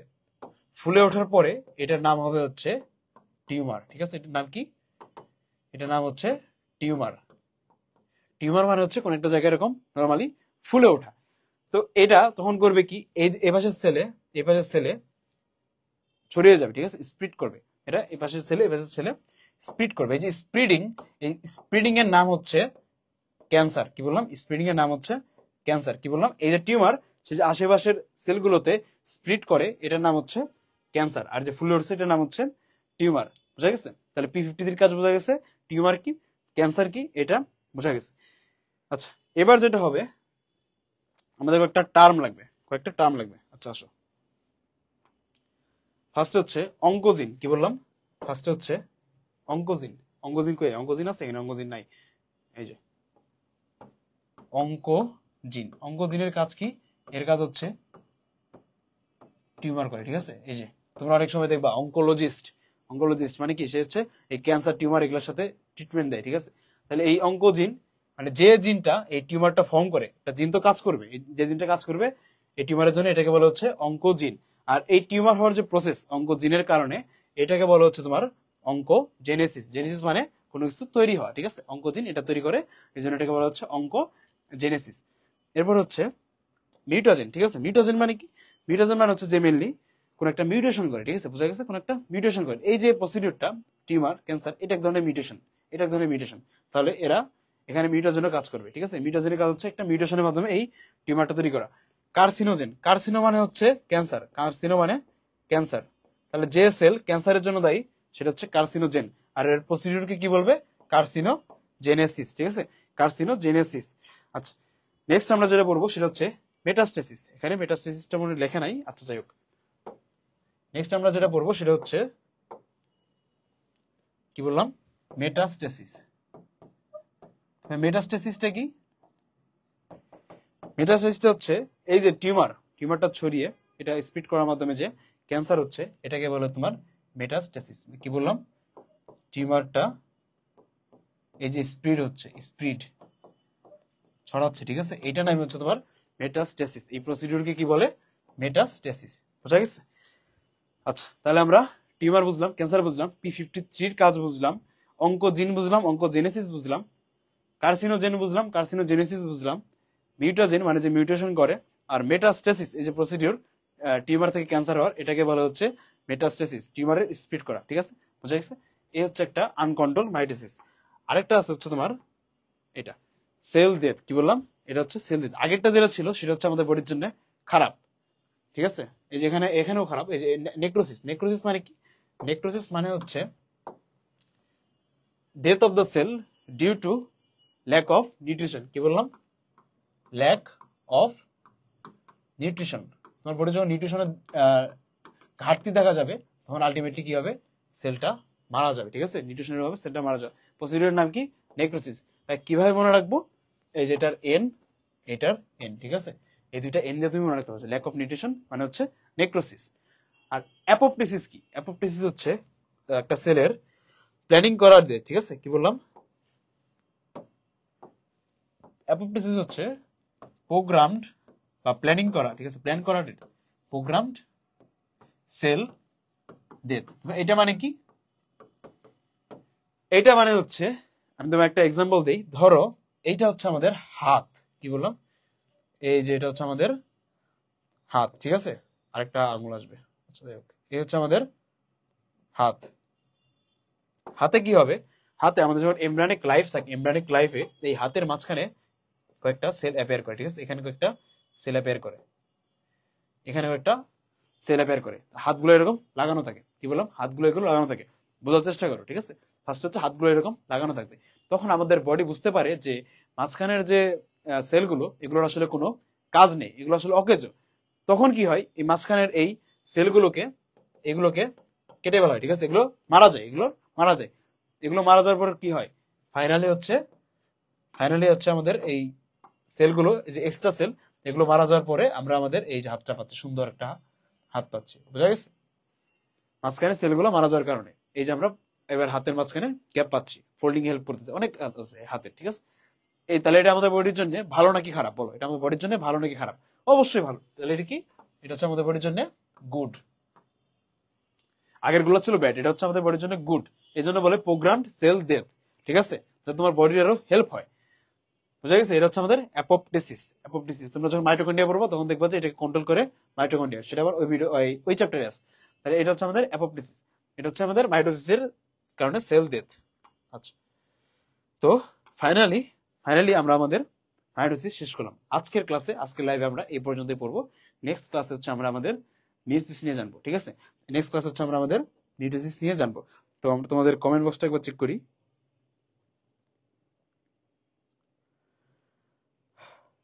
একজন লেখছে ভাই আপনার ক্লাস কখন কখন হয়? আমার ক্লাস নর্মালি, এটা তো লাইভ ক্লাস, কালকে আবার এই টাইমেই পাবা, বাট নর্মালি ক্লাসগুলো তো রেকর্ডেড থাকবে।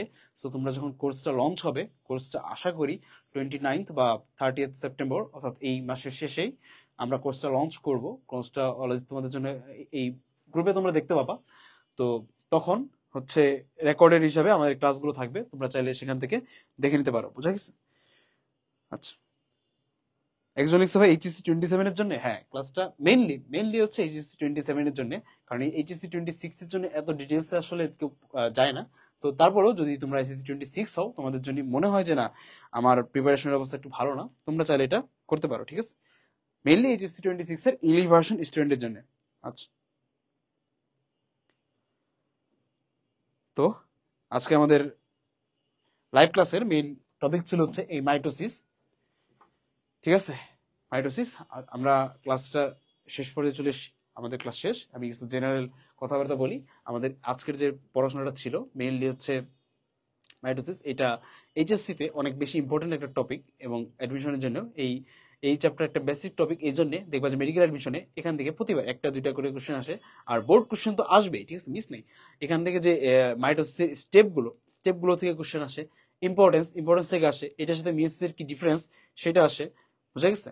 আর ইন্টারফেসও আসে, ঠিক আছে, ইন্টারফেসও অনেক সময় আসে। তো তোমরা যারা লাইভ ক্লাসটা করেছো, আশা করি যে ভালো লেগেছে। এবং যারা এরপরে ক্লাসটা রেকর্ডেড থাকবে, যারা রেকর্ডেড দেখবা, তারাও ক্লাসে কোনো সমস্যা হলে আমাকে ইনবক্সে বা গ্রুপে জানাতে পারো। যদি কোনো প্রবলেম থাকে আমি সেটা সর্ট আউট করার ট্রাই করবো। তো this was the first live lecture of biology. And তোমরা জানবা যে এই বায়োলজিতে শুধুমাত্র আমি না, আমি ছাড়াও আরও দুজন টিচার আছেন, খুবই কোয়ালিফাইড এবং খুবই প্রিমিয়াম দুজন টিচার আছেন, ওনারাও ক্লাস নেবেন। তোমরা রেকর্ডেড ক্লাস করার সময় দেখবা, হয়তোবা আজকে নেই, বাট ওনারা নেক্সট টাইম আসবে, নেক্সট লাইভে ওনারা আসবে। তো ওনাদের ক্লাস করার মাধ্যমে আমরা আশা করি যে বায়োলজি নিয়ে যে মানুষের একটা ভয় কাজ করে, যে ভাই প্রথমে বায়োলজি নিব নাকি নিব না, আমার মনে হয় একটা স্টুডেন্ট হিসেবে, একটা এইচএসসি স্টুডেন্ট হিসেবে ম্যাথ বায়োলজি দুটোই সবারই থাকা উচিত, ঠিক আছে। এরপর তুমি যখন অ্যাডমিশনে যাবা, অ্যাডমিশনে গিয়ে তুমি চাইলে ইচ্ছাকে তুমি ইঞ্জিনিয়ারিং প্রিপারেশন নিতে পারো, মেডিকেল প্রিপারেশন নিতে পারো, তুমি চাইলে বায়োলজিটাকে তখন স্কিপ করতে পারো, it's your personal choice. But admission HSC লাইফে এই দুটো সাবজেক্টই সবারই থাকা উচিত। আর বায়োলজি নিয়ে যেটা ভয়, আমি বিশ্বাস করি যে বায়োলজির যে ভয়, এটা আসলে ভয় না, এটা হচ্ছে তোমার প্রাধান্য, ঠিক আছে, প্রায়োরিটি দেওয়ার অভাব, যে কারণে এই ভয়টা তৈরি হয়।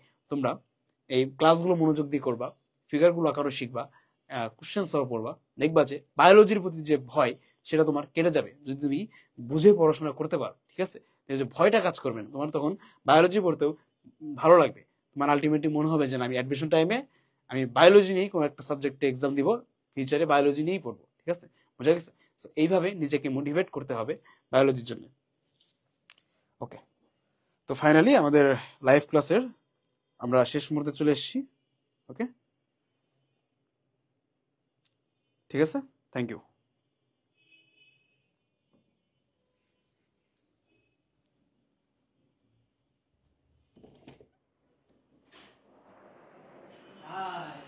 হাই, অফ করে দিন।